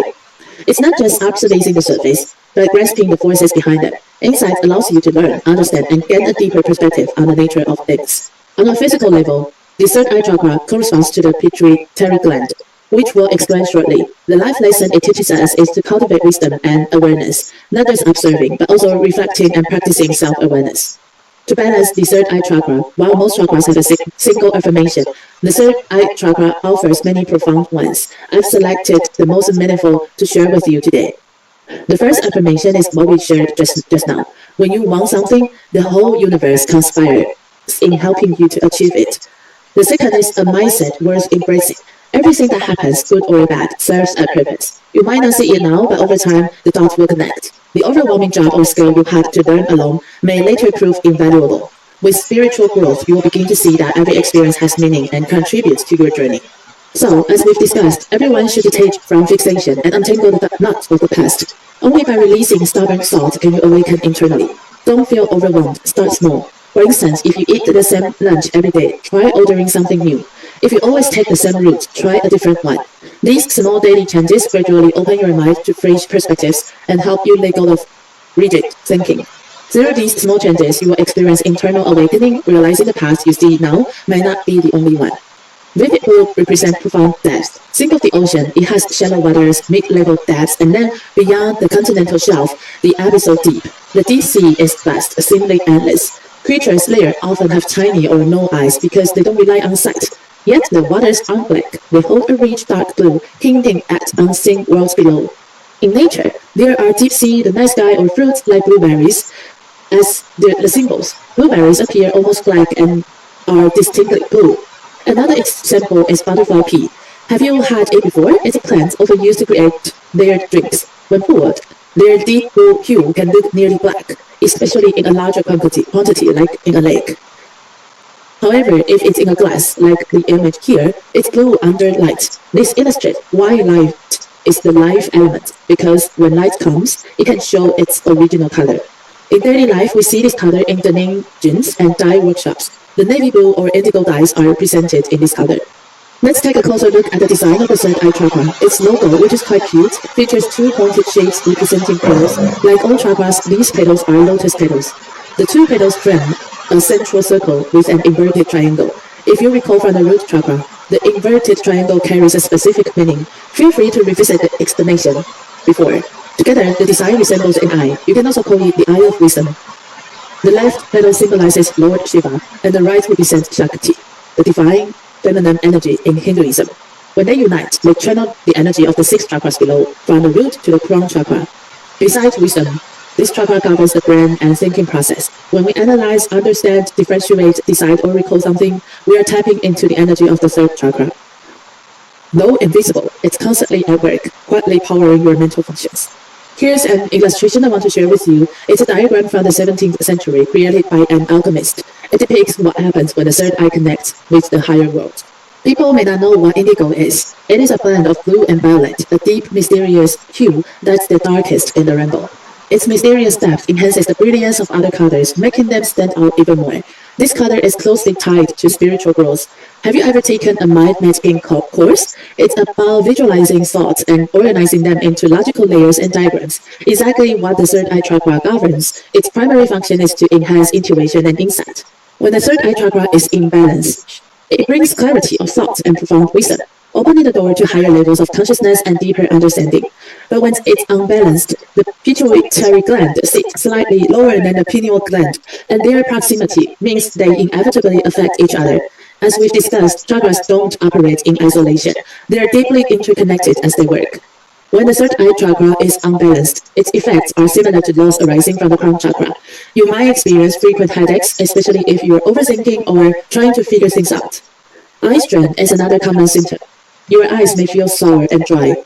Since the third eye chakra is linked to the pituitary gland and vision, its imbalance can also lead to memory issues, poor sleep quality, and self-doubt.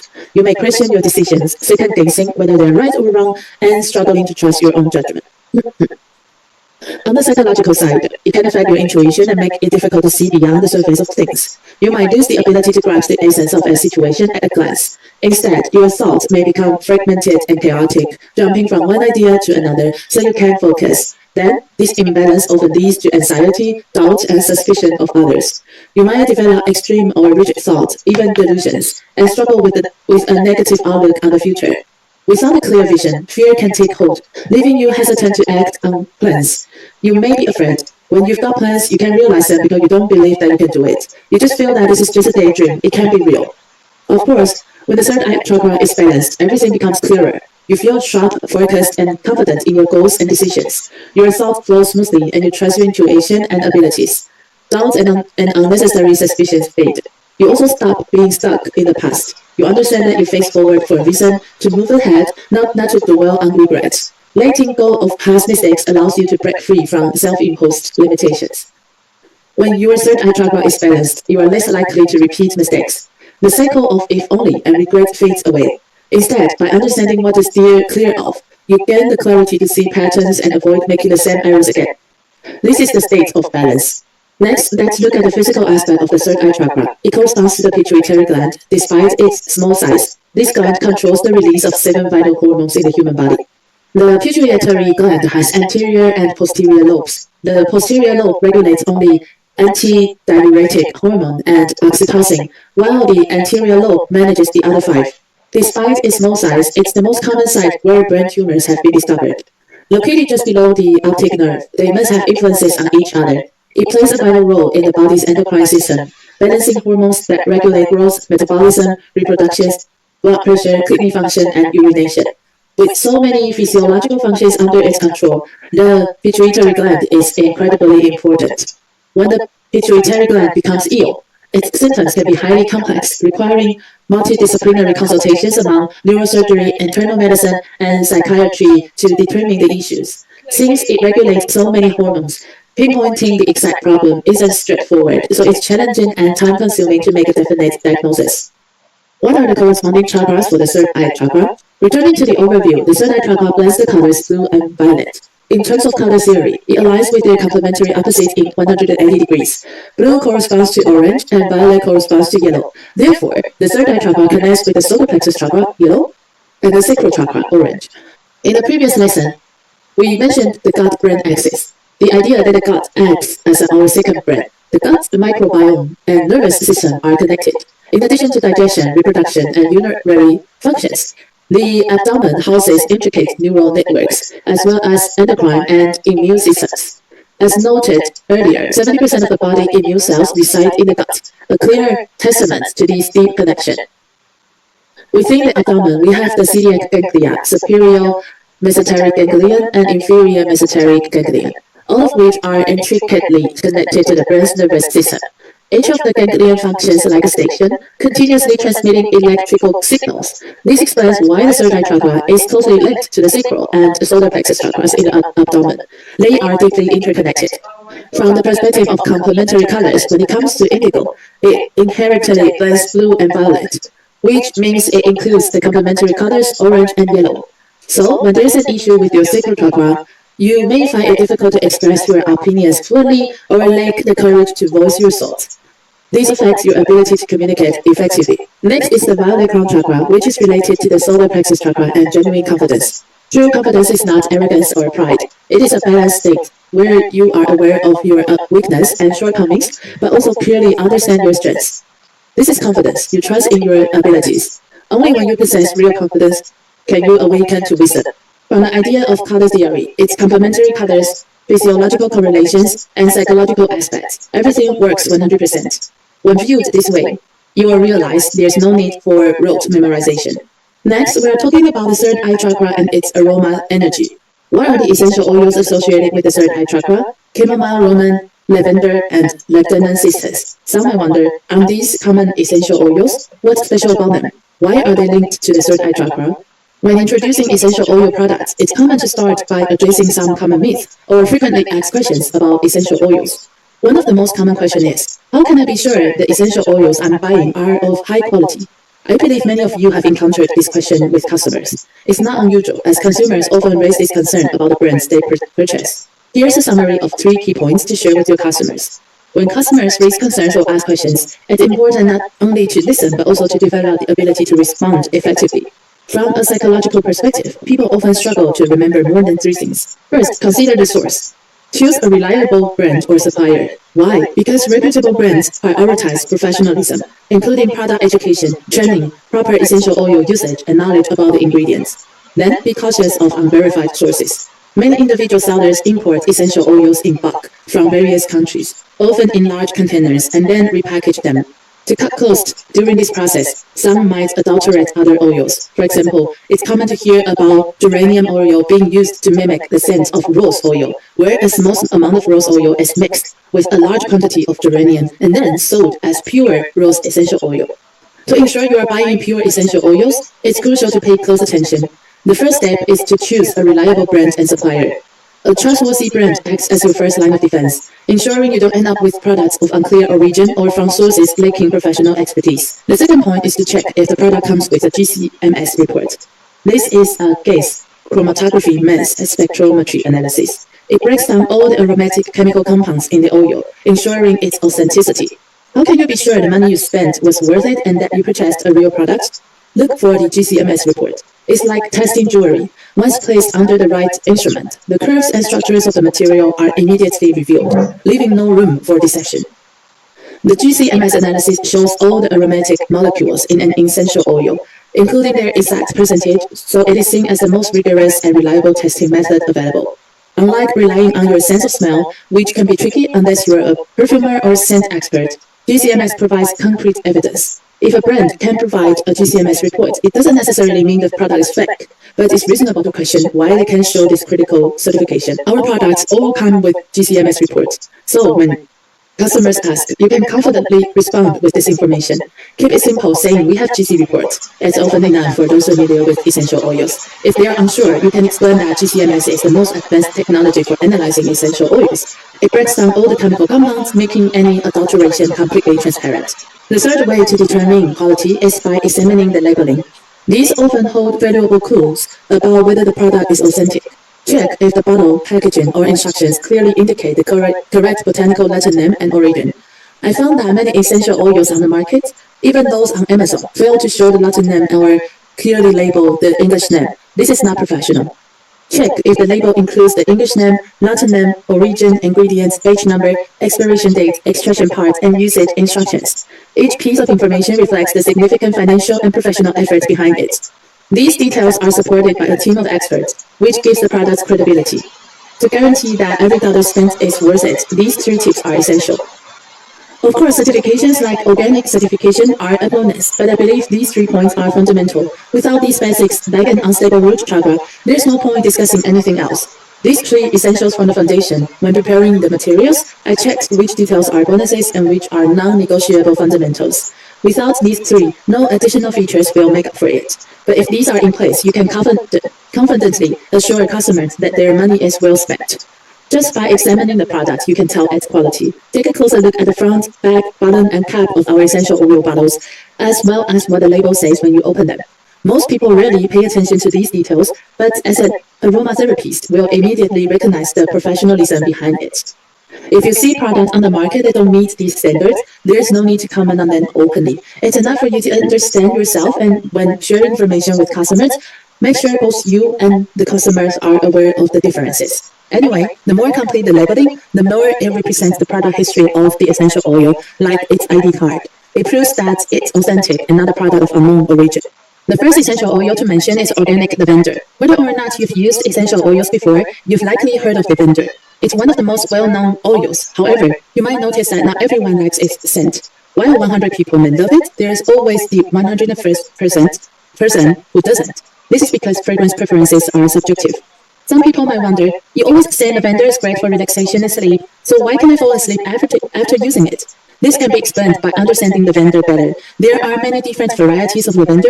If a customer asks why using lavender in a diffuser keeps them awake, the first question to ask is, which type of lavender are you using? For example, if you are using Spanish lavender, not only will it fail to help with sleep, but it might also make them more alert because it has stimulating property. If you are using lavender for sleep and relaxation, you must ensure it's true lavender. There are many varieties and origins for true lavender. Among all types, the most premium is the lavender grown at high altitudes in France, often called lavender highland. This variety possesses a uniquely nurturing dental energy with a multi-layered scent, sweet yet balanced with herbal and floral notes. Its aroma is considered the finest, offering a soft, sweet, and elegant fragrance of lavender. The composition of essential oil is deeply influenced by its growing environment. Lavender from high altitudes absorbs abundant sunlight, and that brings it a rich, full-bodied aroma. Mountain plants are often considered more spiritual because of the clean air, pure soil, and proximity to the sun, so they are full of vibrant energy. Lavender is one of the few essential oils that can be used undiluted for small wounds. Just one drop is enough to treat minor cuts, scrapes, or bruises. It's a must-have for your travel bag, especially when seeing a doctor isn't convenient. Lavender is also helpful for our nervous system, especially when we struggle to sleep due to an overactive sympathetic nervous system. Normally, the sympathetic nervous system is active during the day, and the parasympathetic system takes over at night for rest. When this balance is disrupted, feeling alert when you should relax, or feeling sleepy when you should work. At night, diffusing organic lavender essential oil promotes restful sleep. For an added boost, pair it with a cup of warm lavender tea while enjoying the soothing effects of the diffuser. Lavender is the top choice for those with insomnia, as it's the most familiar essential oil for sleep support. Its gentle nature, sweet, soothing aroma, and calming effect make it a comforting option, just one which can be soothing. Imagine lying in a lavender field, like the image shows, surrounded by its romantic and serene beauty. As mentioned earlier, it's important to use true lavender essential oil, as it contains linalool and linalool acetate, the key components that effectively calm the nervous system and help us relax. When using lavender, remember, less is more. You don't need a high concentration or too many drops for it to work.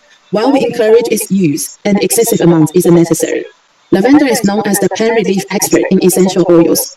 French chemist René Maurice Gattefossé discovered its healing power after a lab accident left him with burns. Desperate, he dipped his hand into the lavender essential oil bucket and was amazed by the pain relief and rapid healing it provided. He was the first who found this efficacy. Recent studies have shown that true lavender essential oil provides pain relief far beyond a placebo effect. It's effective for both acute and chronic pain. For example, a study involving 60 women after cesarean sections had participants inhale about 3 drops of lavender essential oil at 4, 8, and 12 hours post-surgery. The results showed a significant reduction in pain and high satisfaction with its soothing effect. In a similar study in Hong Kong, lavender was blended into a massage oil for individuals with neck and shoulder pain. Over 3 weeks, participants received 8 massage sessions. The results showed a 23% reduction in pain, a 23% decrease in neck stiffness, and a 39% drop in stress levels. Next, let's move on to chamomile roman, another well-known essential oil alongside lavender. Personally, I find chamomile roman even more effective for helping with sleep. As stated, sleep issues often stem from the imbalances of nervous system. During the day, your sympathetic nervous system should keep you alert and focused. However, if there's dysautonomia, the parasympathetic system might kick in at the wrong time, making you feel drowsy when you should be active. Conversely, an overactive sympathetic system can make you overly stimulated. When your nervous system stays overactive for too long, like working late nights, it's harder to relax and fall asleep. Over time, both the sympathetic and parasympathetic systems just don't work in order. It's no wonder sleep clinics are packed, as more people struggle with stress-related sleep disorders. When the parasympathetic nervous system is imbalanced, calming essential oils can help. Besides true lavender, another option is chamomile woman. Its scent, cherished since ancient Rome, earned it the nickname "apple of the earth" due to its subtle apple-like aroma. Try placing a drop on a fragrance water strip. Let it evaporate briefly, and then smell it. You will smell the gentle apple-like note. Many international brands and aromatherapists use this method to appreciate the oil's true fragrance. If you want someone to experience different scent layers and delightful surprises, try different fragrance tastes. The soft apple-like aroma of chamomile woman makes people feel relaxed, happy, and warm. So it is a favorite for both adults and children. There's a book which describes an European grandma's aromatherapy for children at home. It highly recommends chamomile woman for children because of its gentle nature. However, it's essential to use it correctly. Chamomile woman has a soothing effect that eases both physical and mental tension, offering gentle comfort. Personally, I can really feel its power. When dining out with friends, I avoid ordering herbal teas with chamomile woman on the menu. It's just that impactful for me. If you rely on medication to sleep, try experimenting on a low-pressure weekend night. Skip the medication and use essential oils instead. Diffuse them or apply them during a massage. You might be surprised by how effective they can be. It's not only medication that can help improve sleep. As said earlier, every natural substance has some degree of pharmacological effect. Chamomile woman, for example, is excellent for relaxing tense emotions. If, like me, your parasympathetic nervous system is out of balance, after years of stressful work leaving you unable to sleep when you should, essential oils can be a game changer. I've personally used them to improve my sleep, and I encourage you to give them a try. Let's talk about the story of chamomile. Look at these stylish sandals. These are Tutankhamun's sandals, displayed at the Cairo Museum. I was so excited when I saw them and couldn't believe that thousands of years ago, people already used chamomile woman, even putting it on their shoes. Tutankhamun's sandals, crafted with gold and leather, are adorned with chamomile woman. Why? In ancient Egypt, chamomile was considered a symbol of the sun god named Ra, believed to embody his essence. If you look at chamomile Roman flowers, their radiating petals are just like the sun. When visiting temples to honor Ra, Egyptians would carry small bouquets of chamomile as an offering. So it is a representation of the god of the sun in ancient Egypt. When we visited Egypt, the guide shared a story about the flowers found in Tutankhamun's tomb. Many believe it's a romantic gesture. Archaeologists would later discover it also felt the lingering sadness, sensing the quiet sorrow of the queen's farewell. At the time, chamomile woman was seen as the embodiment of the god of the sun, which is why Tutankhamun's sandals were adorned with chamomile petals, crafted in gold, and set on leather. As he walked, it seemed he was under the protection of the sun god. A few years ago, a study from India tested chamomile woman essential oil on a group of college freshmen who stayed up that often. The experiment involved 20 students who loved playing video games all night. They inhaled chamomile woman once a week for 2 weeks. Remarkably, the group exposed to chamomile showed a significant improvement in sleep quality. This study confirmed that chamomile woman, like the well-known lavender essential oil, can notably enhance sleep. The research was published in the Indian Journal of Forensic Medicine and Toxicology in the April-June 2021 quarterly issue. Now we're discussing Lepidopsis. Our product is organic, and its sunny flowers often captivate people at first glance. However, many mistakenly think its essential oil comes from the petals. It doesn't. Instead, the plant secretes a resin-like substance which is famous for repairing properties. This resin, known as lepidopsis, has been treasured since ancient times. It not only heals the body but also soothes the soul. As one of the oldest natural aromatics in the world, it has been widely used in religious ceremonies and rituals. On top of tackling emotional and physical wounds, it also has excellent antibacterial property. It's effective against certain viruses and can help alleviate joint pain and muscle soreness. The highlight is to aid in both healing and emotional calmness. It's a bit sour. When diluted and blended, different aromatic molecules can be stimulated. Pairing it with clarisade or lavender creates a unique, enhanced fragrance profile. It's worth a try. In the aromatherapy world, there are several major schools, such from such as from Sweden, New Zealand, and Australia. Another deeply rooted and classic tradition is the German aromatherapy school, which boasts brands with rich history spanning centuries. One of its renowned first aid formulas for stopping bleeding includes Lieutenant Sisters and True Lavender, among 4 ingredients. This formula has been refined through countless tests and proven effective over time. Beyond its excellent hemostatic effects, many aromatherapists share online that when accidentally cut by paper or a small blade, their first choice isn't traditional ointment, but Lieutenant Sisters. It's highly effective for stopping bleeding and quick first aid. For customers dealing with fear, panic, or emotional trauma, Lieutenant Sisters is a better advanced choice than lavender for those with trauma and frustration.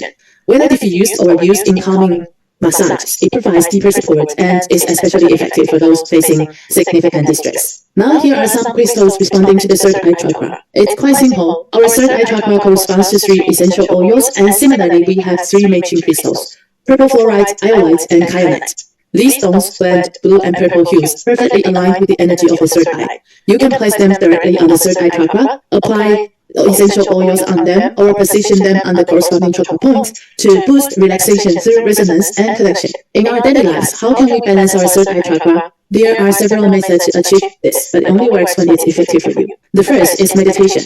Meditation doesn't mean closing your eyes and letting your mind wander endlessly. Instead, it's about completely clearing your mind, letting go of all thoughts, and gradually closing your eyes to achieve deep relaxation and rest. This type of meditation is an effective way to care for your third eye chakra as well. You can use essential oils and crystals for diffusion while meditating. But what should you think about? Some people may space out or have some random thoughts like, what's for my next meal? As taught by Indian yoga instructors, there's a method to it. Imagine yourself surrounded by purple-blue lights. Visualize it enveloping you. Picture a purple-blue lotus flower at your third eye area. Initially, it's a closed bud. But slowly, petal by petal, it begins to open. In your mind, seeing this unfolding as if you were watching a time-lapse video of a flower blooming, gradual yet mesmerizing. It creates a vivid image of slow, deliberate movement. You have to play the images from your visualization one by one. So, imagine the purple-blue lotus flower between your eyebrows, and it slowly opens petal by petal. Use visualization to guide your practice. Find a time for yourself, your me time, which has become quite popular. Just spend about half an hour focusing on the visualization in your free time. In yoga class, we often combine visualization with deep breathing to enhance focus and energy flow. Many of us are accustomed to shallow, rapid breaths, which can lead to dizziness and mental fog. To combat this, you slow your breath down. It's a skill that can be developed with practice. By consciously guiding your breath and visualizing the flow of energy through your third eye chakra, you can clear your mind and maintain smooth, focused thinking, free from distractions. If you struggle with insecurity, you can enhance your practice by using crystals. Drop some essential oils on the crystal and allow it to evaporate, then hold it in your hands while meditating. This helps calm chaotic thoughts and clears your mind. When your mind is cluttered, your vision often feels clouded, like there's a fog in front of you. Hence, regular self-care and energy clearing are necessary. You must learn this self-healing practice before it's too overwhelming. Now, I will share 2 movements that can help open your chakras. In yoga class, we learn many poses to activate energy, but some of them can be risky to practice alone without proper guidance from an instructor. You may get injured, so I'm sharing 2 safer poses that you can easily do at home, either on your living room floor or bed. Start by sitting cross-legged in flexible pose. Slowly extend your back forward, but don't rush it. Some say it hurts if they move too fast. First, raise both arms overhead. Then slowly lower them and crawl your hands forward, going as far as you comfortably can. When you reach your limit, stop. Don't push further to avoid injury. Always listen to your body and stop when it feels right. As you lower your head, some may feel like they can't hold this position. You can use a book, a box, or a yoga block to support your forehead, preventing your head from hanging loosely. If you are fine without it, it's okay. There is no rule that you must close your eyes. Feel free to keep them open or focus on your toes. The key is to relax and let go. This is one movement, but it's not just finish it and done. You can hold the position for as long as you feel comfortable. 10 minutes fine, or even 20 minutes if you feel like you need a longer rest. What's good about it? Apart from stretching your back muscles, it also helps stretch the muscles on your sides. As you focus on your third eye chakra, you can either concentrate on your thoughts or simply let your mind go blank. It's up to you. Holding this position for about 5 to 10 minutes as a teacher might suggest. Next, lift your head and move into the next pose. Transitioning from sitting cross-legged to a kneeling position like a cow pose. Place your hands on the ground and lift your abdomen while tightening your core muscles. Your calves should stay close to the floor. The most important thing here is safety. Make sure you're stable and avoid sudden movements that could lead to a fall or injury. Then engage your core by pulling in your abdomen and inhale deeply. It's important to remember that tightening your core doesn't mean holding your breath. The focus should be on the lower abdomen, around the solar plexus and sacral chakra areas. While keeping your head lifted and gazing forward, continue with 8 deep breaths. That's it. If you're facing a window where you can see distant mountains, that's even better for your practice. Our eyes have 6 muscles, and it's important to train the ciliary muscle to focus both near and far distances. The reason many develop nearsightedness or other eye issues is due to prolonged focus at a single distance. By practicing looking both near and far, you help your eyes maintain their flexibility and prevent strain from focusing too long on one point, like staring at a screen. This regular exercise helps keep your eyes in good conditions. The first movement is to train your focus at the nearest distance, and the second involves lifting your head to look at something far away. This is based on the scientific understanding of chakra care. Taking breaths every hour to look into the distance helps keep your pituitary gland well regulated, as it is connected to your optic nerve. These 2 movements serve as effective exercises for maintaining your third eye chakra. Doing them while diffusing essential oils can enhance the experience. The third method is travel. Spending time in nature and looking into the distance can help clear and recharge your third eye chakra. If you are feeling mentally stuck or overwhelmed, don't force ideas. Instead, relax and let your mind reset. When you stop pressuring yourself, new ideas will flow more easily. Simply traveling and enjoying beautiful scenery is the most direct and convenient way. If you are in a city, just looking at distant buildings like Taipei 101 works too. The key is to see a blue skyline, which is ideal. If you can go to an infinity pool with a view, that's great too. As long as you can see the blue skyline with some green plants around, it helps your ciliary muscle relax and adjust, providing relief and revitalization for your eyes and the third eye chakra. This is simple, practical in your daily life. Let's do the recap on the third eye chakra. In today's lesson, we learned about the third eye chakra, what it is, its functions, its locations. Its corresponding color is indigo, and its life element is light. Unlike the traditional Eastern elements of wood, fire, earth, and water, Ayurveda has its own system that echoes with the cosmic elements. Chakras are connected to elements like water, earth, as well as sound, ether, light, and space. The third eye chakra corresponds to the pituitary gland in the body. Psychologically, it governs our thinking, logic, and analysis. Whenever we engage in thinking or problem solving, we are utilizing the energy of this chakra. Its life lesson is about continual learning to enhance our wisdom and awareness. By doing so, we can develop the ability to perceive the true essence of things. Affirmations are powerful. You must consistently remind yourself of them because this practice truly works. When you really desire something and are willing to put in the effort, trust that the universe will support you. Another key belief is that everything that happens is for my benefit. Keep this mindset in mind. Life brings both joyful and challenging experiences, but they all contribute to your growth. Embrace each occurrence as a part of your journey and personal development. The third eye chakra is represented by the color that blends purple and blue, often appearing as a deeper shade. It corresponds more to our spiritual aspect, while other chakras focus on emotions like fear, self-expression, or judgment. To activate your third eye chakra, you can practice mind mapping. This technique helps visualize your thoughts and trace the cause and effect relationships of your ideas. When you're stuck on something, use mind mapping to break it down logically. By doing so, you will gain clarity and start to see the bigger picture. You will eventually be able to look at the issue from a third-party perspective, asking yourself, if I were someone else, how would I approach this situation? When the third eye chakra is out of balance, it can lead to mental confusion and even cause migraines. However, when it's balanced, these issues will be resolved, and everything starts to improve. The key is that when your mindset shifts, you change as a person. It is that simple. In terms of endocrine glands, the third eye chakra corresponds to the pituitary gland, which is different from the pineal gland associated with the crown chakra. As we discussed earlier in anatomy, the pituitary gland is slightly lower than the pineal gland. The pituitary gland is crucial despite its small size, as it controls 7 key growth hormones in the body. When something goes wrong with it, the impact is widespread, often requiring consultations with multiple specialists due to the complexity of the issue. That's why it's important to start taking good care of it now to maintain balance and health. Then it's the overview, the corresponding physical and mental aspects, meaning, position, chakras, and colors. The relationship between complementary colors is interconnected, both physically and psychologically. From a color theory perspective, they are contrasting colors, meaning they influence each other. They are not only complement and enhance one another, but can also cancel each other off. To purchase high-quality essential oils, there are 3 tips to follow. Firstly, choose a reliable brand. Look for brands with good reputation and professional backing, where experts can answer all your questions. This helps ensure you are purchasing oils that are pure and not adulterated or unverified sources. Secondly, is to check for a GCMS report. This is currently the most rigorous and reliable scientific analysis technique for essential oils. Thirdly, examine the label on the bottle. Look for key details like the correct English name, Latin name, origin, ingredients, batch number, expiration date, and extraction part.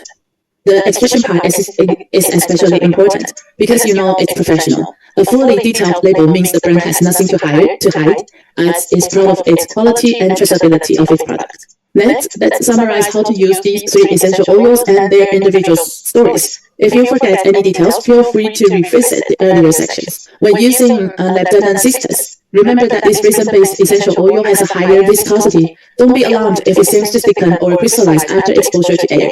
This is normal due to oxidation. To maintain the oil's quality, it's a good idea to clean the bottle's opening with an alcohol wipe after each use. When you drop the oil, there will likely be some residue around the bottle or on the outside of the dropper. Wiping it clean helps prevent crystallization. If crystallization does occur and the bottle becomes difficult to open, you can gently warm it using a water bath to restore the oil's fluidity. And there are 3 crystals that correspond to the third eye chakra. These crystals work in harmony with the essential oils. The first one is to incorporate meditation into our daily life. And in addition to meditation, there are 2 simple poses in yoga that we can do. Furthermore, we can activate the third eye chakra through traveling. After learning about the chakras, you will find that your life takes on new dimensions of thought and growth. Chakra knowledge is not only scientific, but also integrates well with aromatherapy and energy work. In the next class, we'll proceed with the practical application. That concludes this lesson, and I look forward to seeing you in the next episode.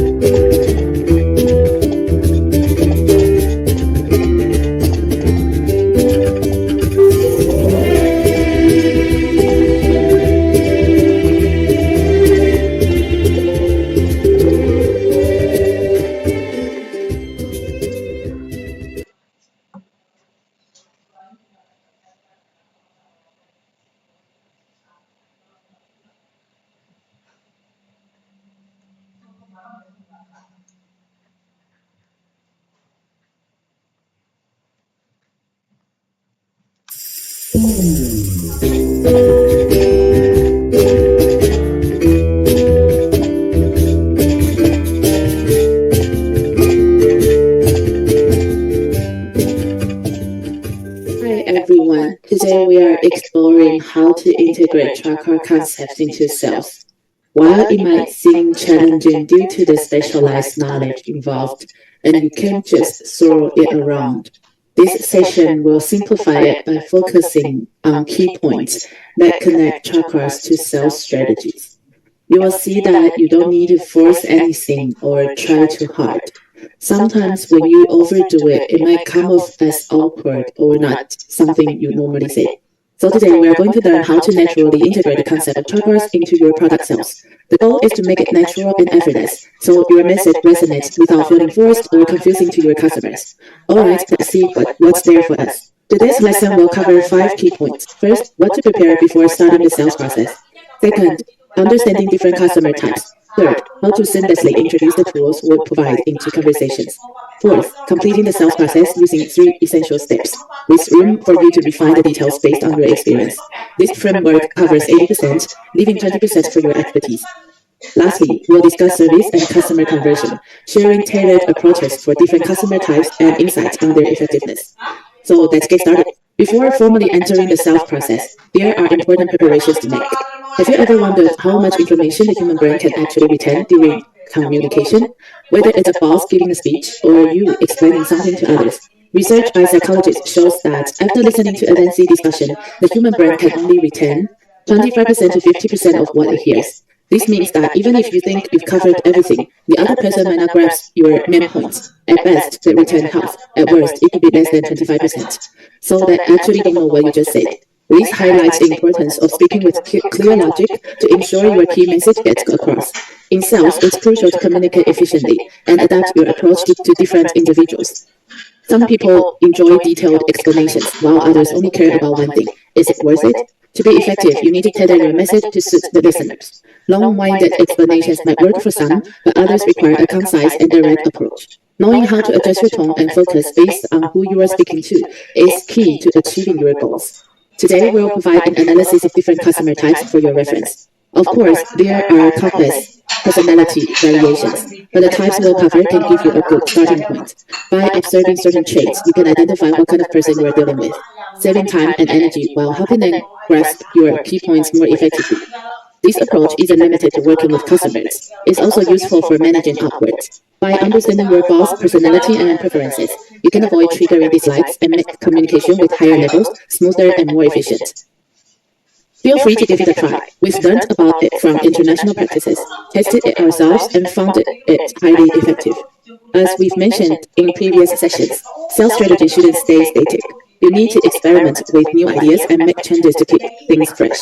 Nowadays, customers are smart and have access to a wealth of information online, though not everything they find is accurate. That's why it's crucial to make the most of the golden moment when communicating with them. Clearly and concisely convey your key message so they quickly understand your point and you can achieve your sales goals at the same time. Let's start by understanding different customer types. We are not dividing people into rigid categories like zodiac signs, blood types, MBTI, or chakras. Instead, we'll approach this through consumer psychology. Humans are complex and fascinating, and there are many ways to understand them. From a consumer perspective, there are some common types we can identify.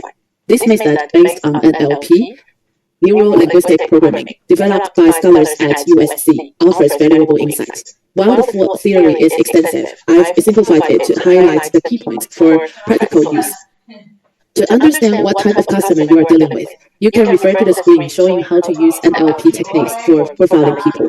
While NLP defines 4 types, I've made it 3, as the 4th type is more applicable to casual observation among friends. Here, I'll focus on the types most relevant to sales.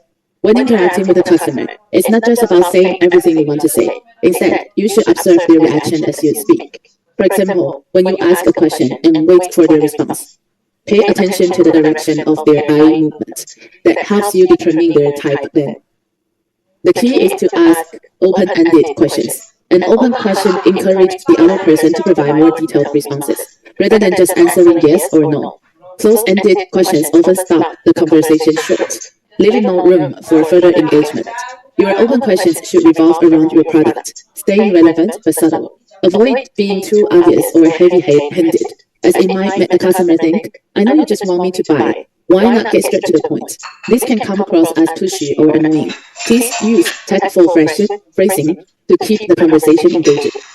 Open questions are designed to keep the conversation going by allowing the other person to respond in a way that opens up further discussion. For example, you could ask, is this something you're planning to use yourself or give as a gift for your mother, perhaps? Even if their answers doesn't fit the options you provided, it's fine. They'll likely offer a third response, giving you a chance to continue the conversation naturally. You don't want to get stuck by getting a no to a question like, have you used our product before and don't know how to continue? You could fail in the very beginning.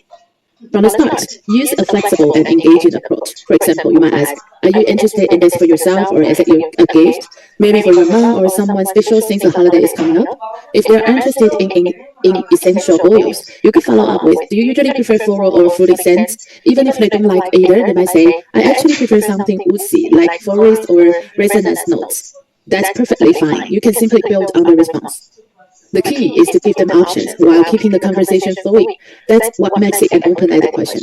This idea is to skillfully guide the conversation to uncover their needs. People naturally have a defensive mindset, so you need to ask in a way that makes them feel comfortable sharing. For example, you might ask, what kind of benefits are you looking for? Better sleep, relaxation, a nice scent to lift your mood, or maybe skincare benefits? Once they respond, you can follow up with more specific questions based on what they share. It all comes down to how well you keep the dialogue going.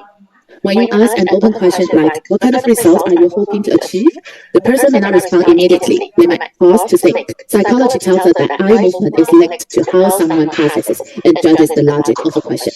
They are evaluating whether your question makes sense and how they should answer. You may notice their eyes moving upward, straight ahead, or slightly downward and to the side. Understanding these cues allows you to adjust your approach accordingly. Let's explore how these responses indicate different traits and how to tailor your technique further. If the person is a visual type, they talk fast and lay a strong focus on visuals. They process and judge things primarily based on what they see. You then need to present something visually impactful to influence their thinking and decisions. To connect with them, your approach should be quick, precise, and to the point. Many bosses fall into this category. They don't like you talking too much and nonsense and prefer you to get straight to the point. Tell them the key features while showing them supporting visuals, such as charts, data, or concise bullet points. For example, 1, 2, 3, 4, 5. If you can also present a polished, visually appealing report or presentation, it will work well with them as well.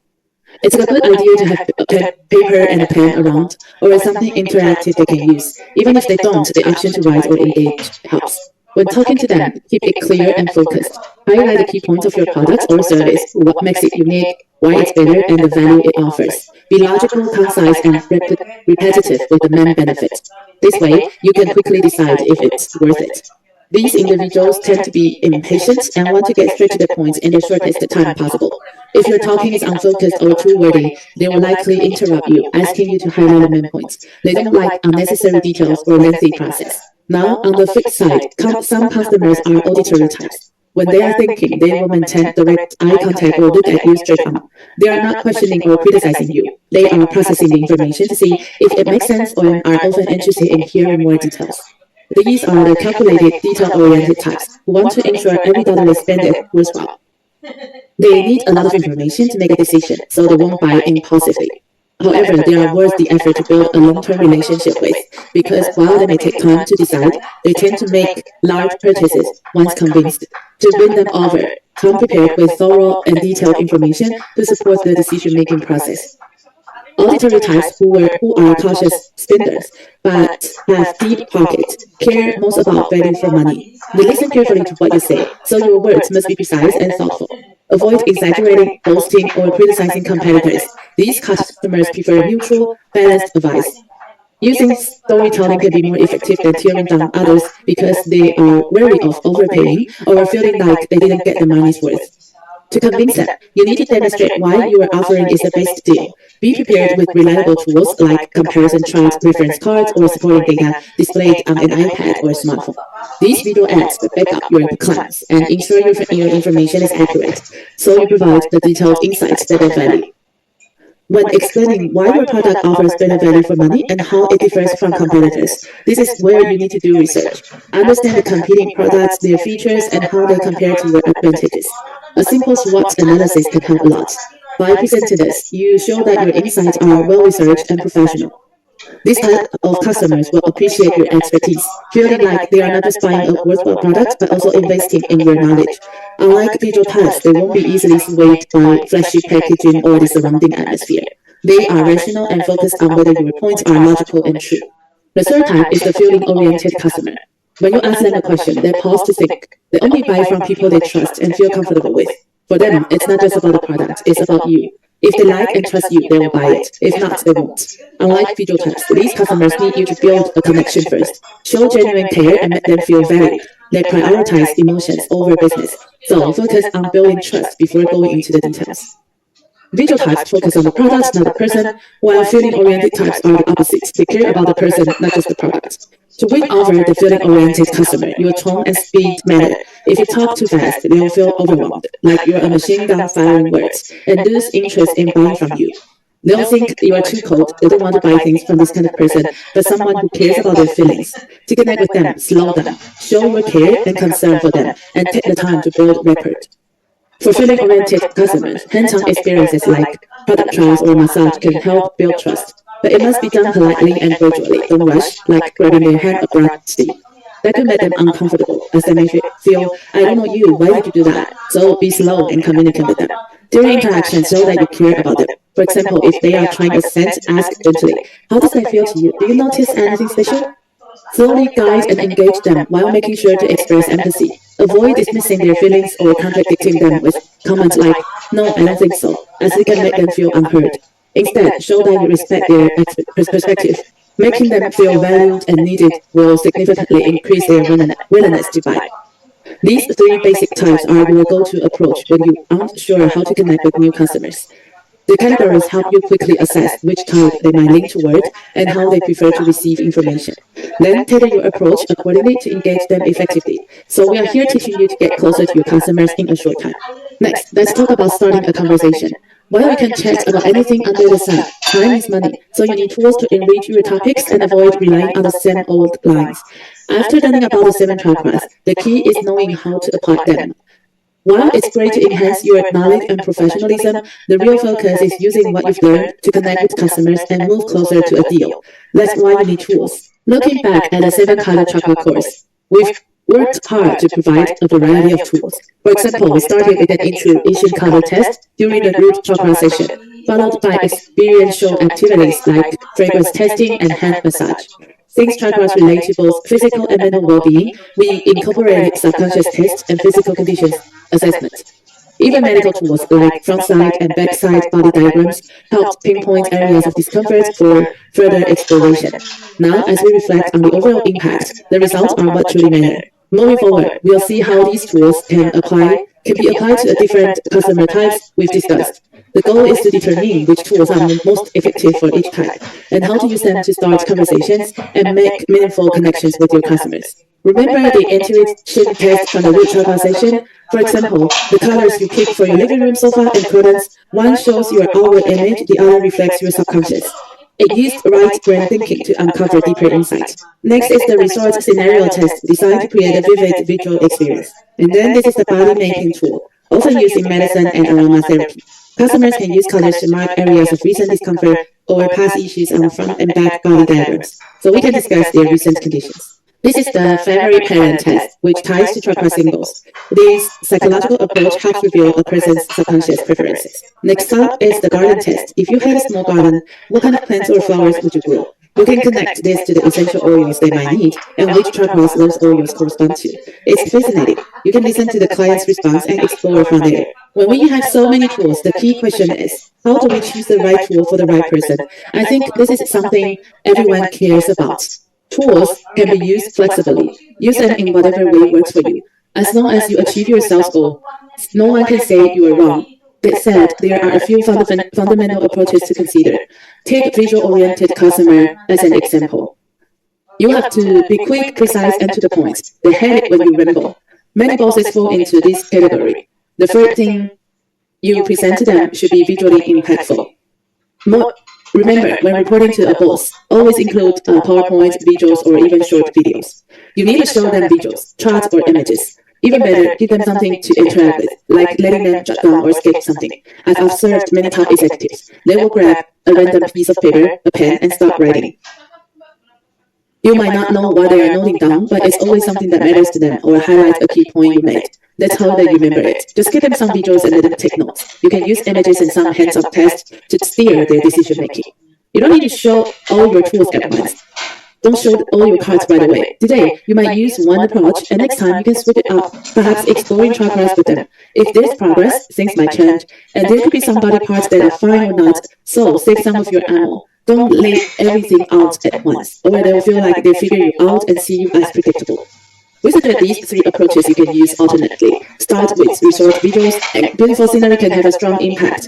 Then try the exercise of making their physical conditions to get them actively engaged. Finally, use the garden test. Flowers and plants not only create vivid imaginary, but also prompt quick thinking and decision-making. The second type is the auditory type person, the opposite of the visual types. They are more rational, and while listening, will look at you directly, but won't be swayed by fashion packaging or the surrounding environment. They stay calm and focus on judging whether what you say is true or not. For this type, your main tool is your words. After starting all the information, internalize it, make it your own, and present it convincingly. Why do we emphasize preparation before selling? Because you need to think about what materials to prepare and adapt them to situation and persons. You'll need to tailor your approach based on who you are dealing with. Of course, at the start, you won't know their type, so begin by chatting and asking open questions to roughly categorize them. There's a lot still more to explore, but here we're just sharing the basics. For auditory types, they focus on how you speak, and your content must be substantial. They are more rational and base their thinking on science. You can guide them with simple taste and pair that with your professional knowledge about the product. Unlike the visual type, who responds to concise key points, auditory types are moved by detailed information. Another distinct type is the feeling-oriented person. When you ask open questions, they tend to look calm as they think. This type processes things slowly and is very different from visual type. While visual types focus more on the task than the person, feeling-oriented people are the opposite. They prioritize relationship, addressing emotions first and takes later. Many loyal VIP customers fall into this category. They only buy from people they feel comfortable with and trust. If they don't like you, you are almost out. But if they feel a connection, they will trust you completely and buy a lot. To them, if they trust you, everything you say is valid. Earning that trust takes time. Show you care, be thoughtful, and make them feel valued. For this type of person, you can use more creative tools like the sofa and curtain test. These help reveal both the image they want to project and their subconscious desires. If you connect with their subconscious, they'll feel deeply understood. When talking to them, slow down your pace, like we mentioned earlier. Be gentle and empathetic. Speaking too fast or aggressively will make them think you lack empathy and are only focused on selling, which will turn them away. So consider using colors and intuition tests as a tool to guide them. You can also try diffuser strips. Fragrances may evoke something deeply within them. Another great option is hand massage. Since this is your first interaction, massaging shoulders might be too much, so start with the hands. Don't forget, our peripheral nerves connect to the heart chakra, which can touch their emotions. A simple hand massage can be a powerful way to connect. As we mentioned earlier, before touching their hands, always approach politely and respect their feelings. Don't just go and massage their hand. They might think, do I even know you well enough for this? Why are you touching me so casually? So take it slow and grateful. Here we've provided tools for different personality types. Now let's introduce a simple three-step approach. What are the 3 steps? Step 1. Identify your customer's type, visual, auditory, or feeling-oriented. Visual types prioritize charts over text. They focus on key points and are drawn to strong visions, colors, impactful imagery that shape their decisions. When engaging with them, keep your explanation simple and to the point. Show how the product can be easily used in everyday life.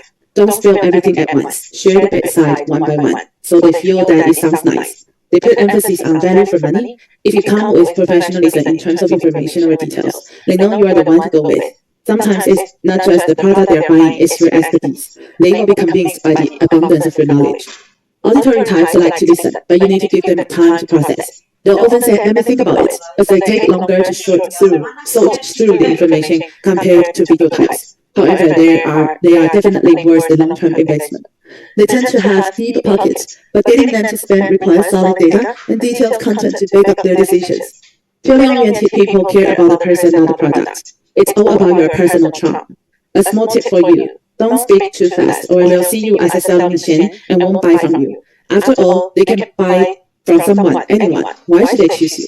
They are watching you as a person. Guide the conversation, listen carefully to their feelings, and make them feel respected and cared for. Use tools like quality essentials oils, aromatherapy, or chakra-related techniques. Show that you care about their experience and any improvements that they notice. This approach will win their trust and loyalty, turning them into your biggest supporter.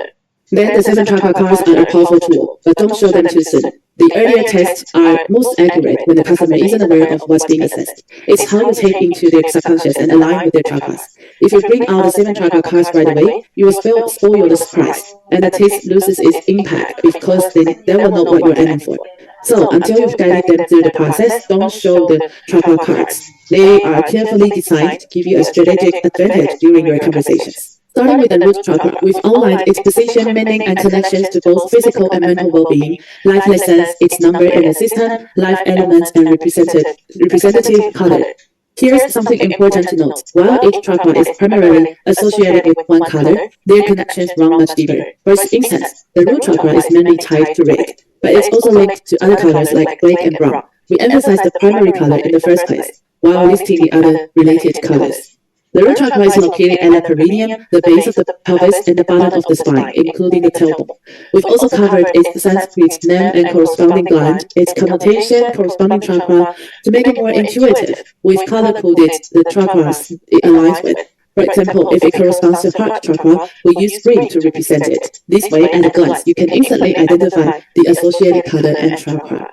On the far right, you'll find the corresponding essential oil. At the bottom, we've also showcased the corresponding crystals, which can be the great conversation starter for those interested in crystals. You can share how these crystals resonate with the chakra's frequency and explain their unique energies. This opens the door to storytelling. Then it's the sacral chakra, same to the root chakra with its fundamental elements, corresponding essential oils and crystals. I'll show you the others. Solar plexus chakra heart chakra, throat chakra, third eye chakra, crown chakra. We have 29 essential oils incorporated into the 7 chakras, making this visually impactful summary a perfect way to conclude your session. Why shouldn't you reveal it upfront? If you show it too early, you spoil the element of surprise. The colors on the chakra cards may influence your responses during the test. They'll figure out what you're doing. Instead, the best way is to use the chakra cards at the end as a final wrap-up, along with our high-quality products. Otherwise, everything you've built, the conversation, games, and engagement, loses its purpose. They'll immediately know what you're doing as you take the cards out, and the result will not be valid enough. If your explanation doesn't sound right for them, they'll doubt the whole process and lose interest. Moving forward, let's talk about the fragrance test and inhalation. As we've covered before, this is a professional way to engage with customers. It's not just about dribbling oil onto paper, which is a waste. It's a well-established process used by major brands, so you can trust its effectiveness. If you are used to working with smaller bottles, you know it's not possible to carry all 29 oil bottles around. It's too heavy. You can try small droppers to proportion oils into travel-friendly sizes. Once you've identified the chakra through the test, you can bring out the corresponding essential oils for a personalized experience. To organize the oils, divide them into 2 groups. Group 1 is the oils for the chakra that you are developing upon, say root chakra, and there are 5 of them. Group 2 connects to the corresponding heart chakra. This creates a chain cell strategy, starting with oils for the root chakra and transitioning to those for the heart chakra. You then have a total of 9 oils to work with. To keep things manageable, label your small bottle with stickers and marks. Especially if a customer wants to revisit a scent, you have to make sure each bottle is clearly labeled with its name or a code you understand to stay professional. During the fragrance test, use small bottles to drop essential oil onto a fragrance strip. Let it evaporate slightly before handing it over, as this enhances the experience, especially for fully oriented individuals. This is what other major brands do. Once they smell the scent, use contrast to communicate the perception.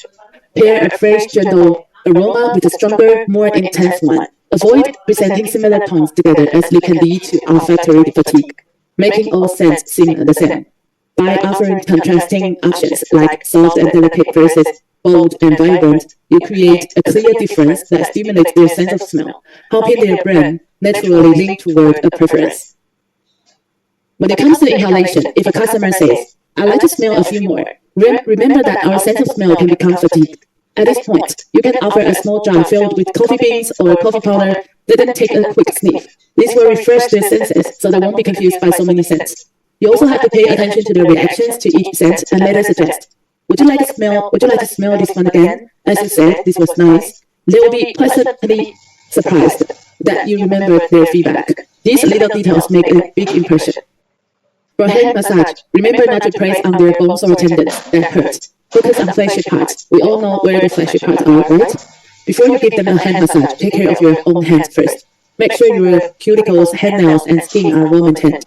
If your hands are rough, they may think, is this person a laborer? It's weird that they are massaging me. Make yourself a model for the customer, as they will notice and think, wow, this person must use these products to maintain such nice skin. If your hands don't reflect the results you're promoting, they might doubt your credibility. So don't forget, take care of yourself first. Now let's get to product expertise. How do you help customer identify if they are buying top quality essential oils? Remember the 3 tips we shared during the third eye chakra session? If you forgot them, it's time to revisit them. Finally, we're touching on the service and conversion part. While this could easily be broken into several slides, I've condensed it into one because I'm treating you all like visual-oriented customers. Type 1 are forms of service. Type 2 on the right side is the ways of conversions. They all serve different purposes. What is the purpose of type 1? We should know the purpose for everything we're doing. Otherwise, we don't know what we are working hard for. What are the forms of service for type 1? The purpose is to encourage repeat purchases. They bought something from you, but not a lot, and no further purchases for a while. In this case, what's the best approach? One-on-one personalized service. We've rated this method based on 3 factors: impression, exquisiteness, and efficiency. Why does it get fewer stars? Because one-on-one personalized service heavily depends on your skills. If the customer is already loyal to you, you can certainly deliver exceptional service and win them over with your thoughtful, tailored approach. However, in general, this method doesn't significantly boost sales with existing customers. Remember, we are not talking about VIPs here. This refers to those who bought from you before but haven't repurchased in a long time. The second one is a 1-on-3 afternoon tea experience. When you invite them, they are usually friends who know each other, which is why they come together. Because if you invite three strangers to sit down and have tea together, it can get awkward. Most people would decline. Who wants to sit and drink tea or chat with strangers for no reason? It doesn't make sense. Now you are handling a larger group alone. It might improve efficiency to some extent. We'll cover this in our future lessons because we are also dealing with groups of customers who come together. These kinds of customers are easily influenced by their friends. For example, one might say, "Don't buy it, it's a waste of money." And the other might think, "Well, I kind of like it." But then their friend says, "Let's go," and they get dragged away. So how do you break through someone's defense in this situation? By taking care of their friends. That's a different kind of skill. This one-on-three afternoon tea experience is okay. It's a decent way to build connections, so we give it 3 stars. However, it can be influenced by many factors. People care a lot about others' opinions, even especially when they come with friends. Their friends' opinions matter to them, which can sway the outcome for better or worse. That's why we only rated 3 stars. Next is the experience and at boosting sales from existing customers, which scores highest in impression, exquisiteness, and efficiency. Because we found that brand experiences leverage the power of collective psychology to influence purchasing behavior. Usually, it requires a lot of preparation. For larger scale events like this, you need to plan extensively, from the materials you present to the small gifts for attendees, or even additional incentives for purchases made during the event. Efforts like these demand extra attention to detail. So you see, it's not about the size of the event, but about tailoring the content to suit different audiences. Whether it's big or small, each experience requires its own preparation and unseen efforts behind the scenes to ensure a successful event. To boost sales for existing customers, there are 3 approaches. Based on experience, we recommend leveraging the power of group dynamics for the best results. People are easily influenced by the group. The sound effects, lighting, the gift for attendees make them feel the event is worthwhile as they gain something to eat, drink, and take home. Next, let's talk about the approach on the right, attracting new customers. This is the most challenging aspect for any brand or company, how to bring in new customers. Whether it's telecom companies or others, they come up with countless ideas to get people to know their brand and make a purchase. They offer a variety of deals and incentives to encourage people to step through the door, explore the brand, and eventually buy from them. To recruit new customers, one common method is cross-industry collaboration, where you can get members through members. While it helps raise brand awareness, its efficiency, acquisition rates, and retention are low. It's just an entry-level strategy with limited immediate impact. Recruiting is one of the customer gallery events, like hosting an experience session. For such events, having a professional host is critical. Someone needs to set the tone and lead the event. Otherwise, participants may wonder why they are even there. Without an experienced or skilled host, the event risks turning into casual gossips or often ends in failure. While these events can help you collect some leads, their overall efficiency is only about 3 stars. The best way to attract and convert new customers is to have an experienced host who can energize the event. New customers are often more guarded, so it's best to make the experience engaging, lively, and fun. A skilled host with experience in customer conversion can use humor and charm to draw interest. Adding trendy elements like a photogenic wall for influencers or stylish setups that feature your product creates a more appealing atmosphere. This makes an event more exciting, encouraging attendees to try your product and consider making a purchase. The efficiency of such events depends heavily on the host's ability to engage and convert customers. If it's similar to a brand hosting a press conference to draw a large crowd, many of whom could become potential leads because they were intrigued by the event. To turn this new customer into loyal members, follow-up efforts are key. Conduct a thorough SWOT analysis of the event. Use these images and insights to refine future events, ensuring they become smoother, more effective, and increasingly impactful over time. This slide summarizes the different strategies for recruiting existing and new customers. Take a moment to reflect. What methods do you typically use to attract customers? Which ones are the most effective? Which might not work well? And what new approaches could you explore? For instance, consider diversifying your efforts by taking advantage of platforms like Instagram or other digital media. In today's digital age, people are largely influenced by what's trending online. They are drawn to topics with buzz, checking out what's popular or what others are talking about. Group buying is another example. What's the hottest deal? What's everyone buying? These are valuable strategies to learn and implement, helping you broaden your path of business growth in the long run. Yeah, so that's a wrap. Thank you. Goodbye.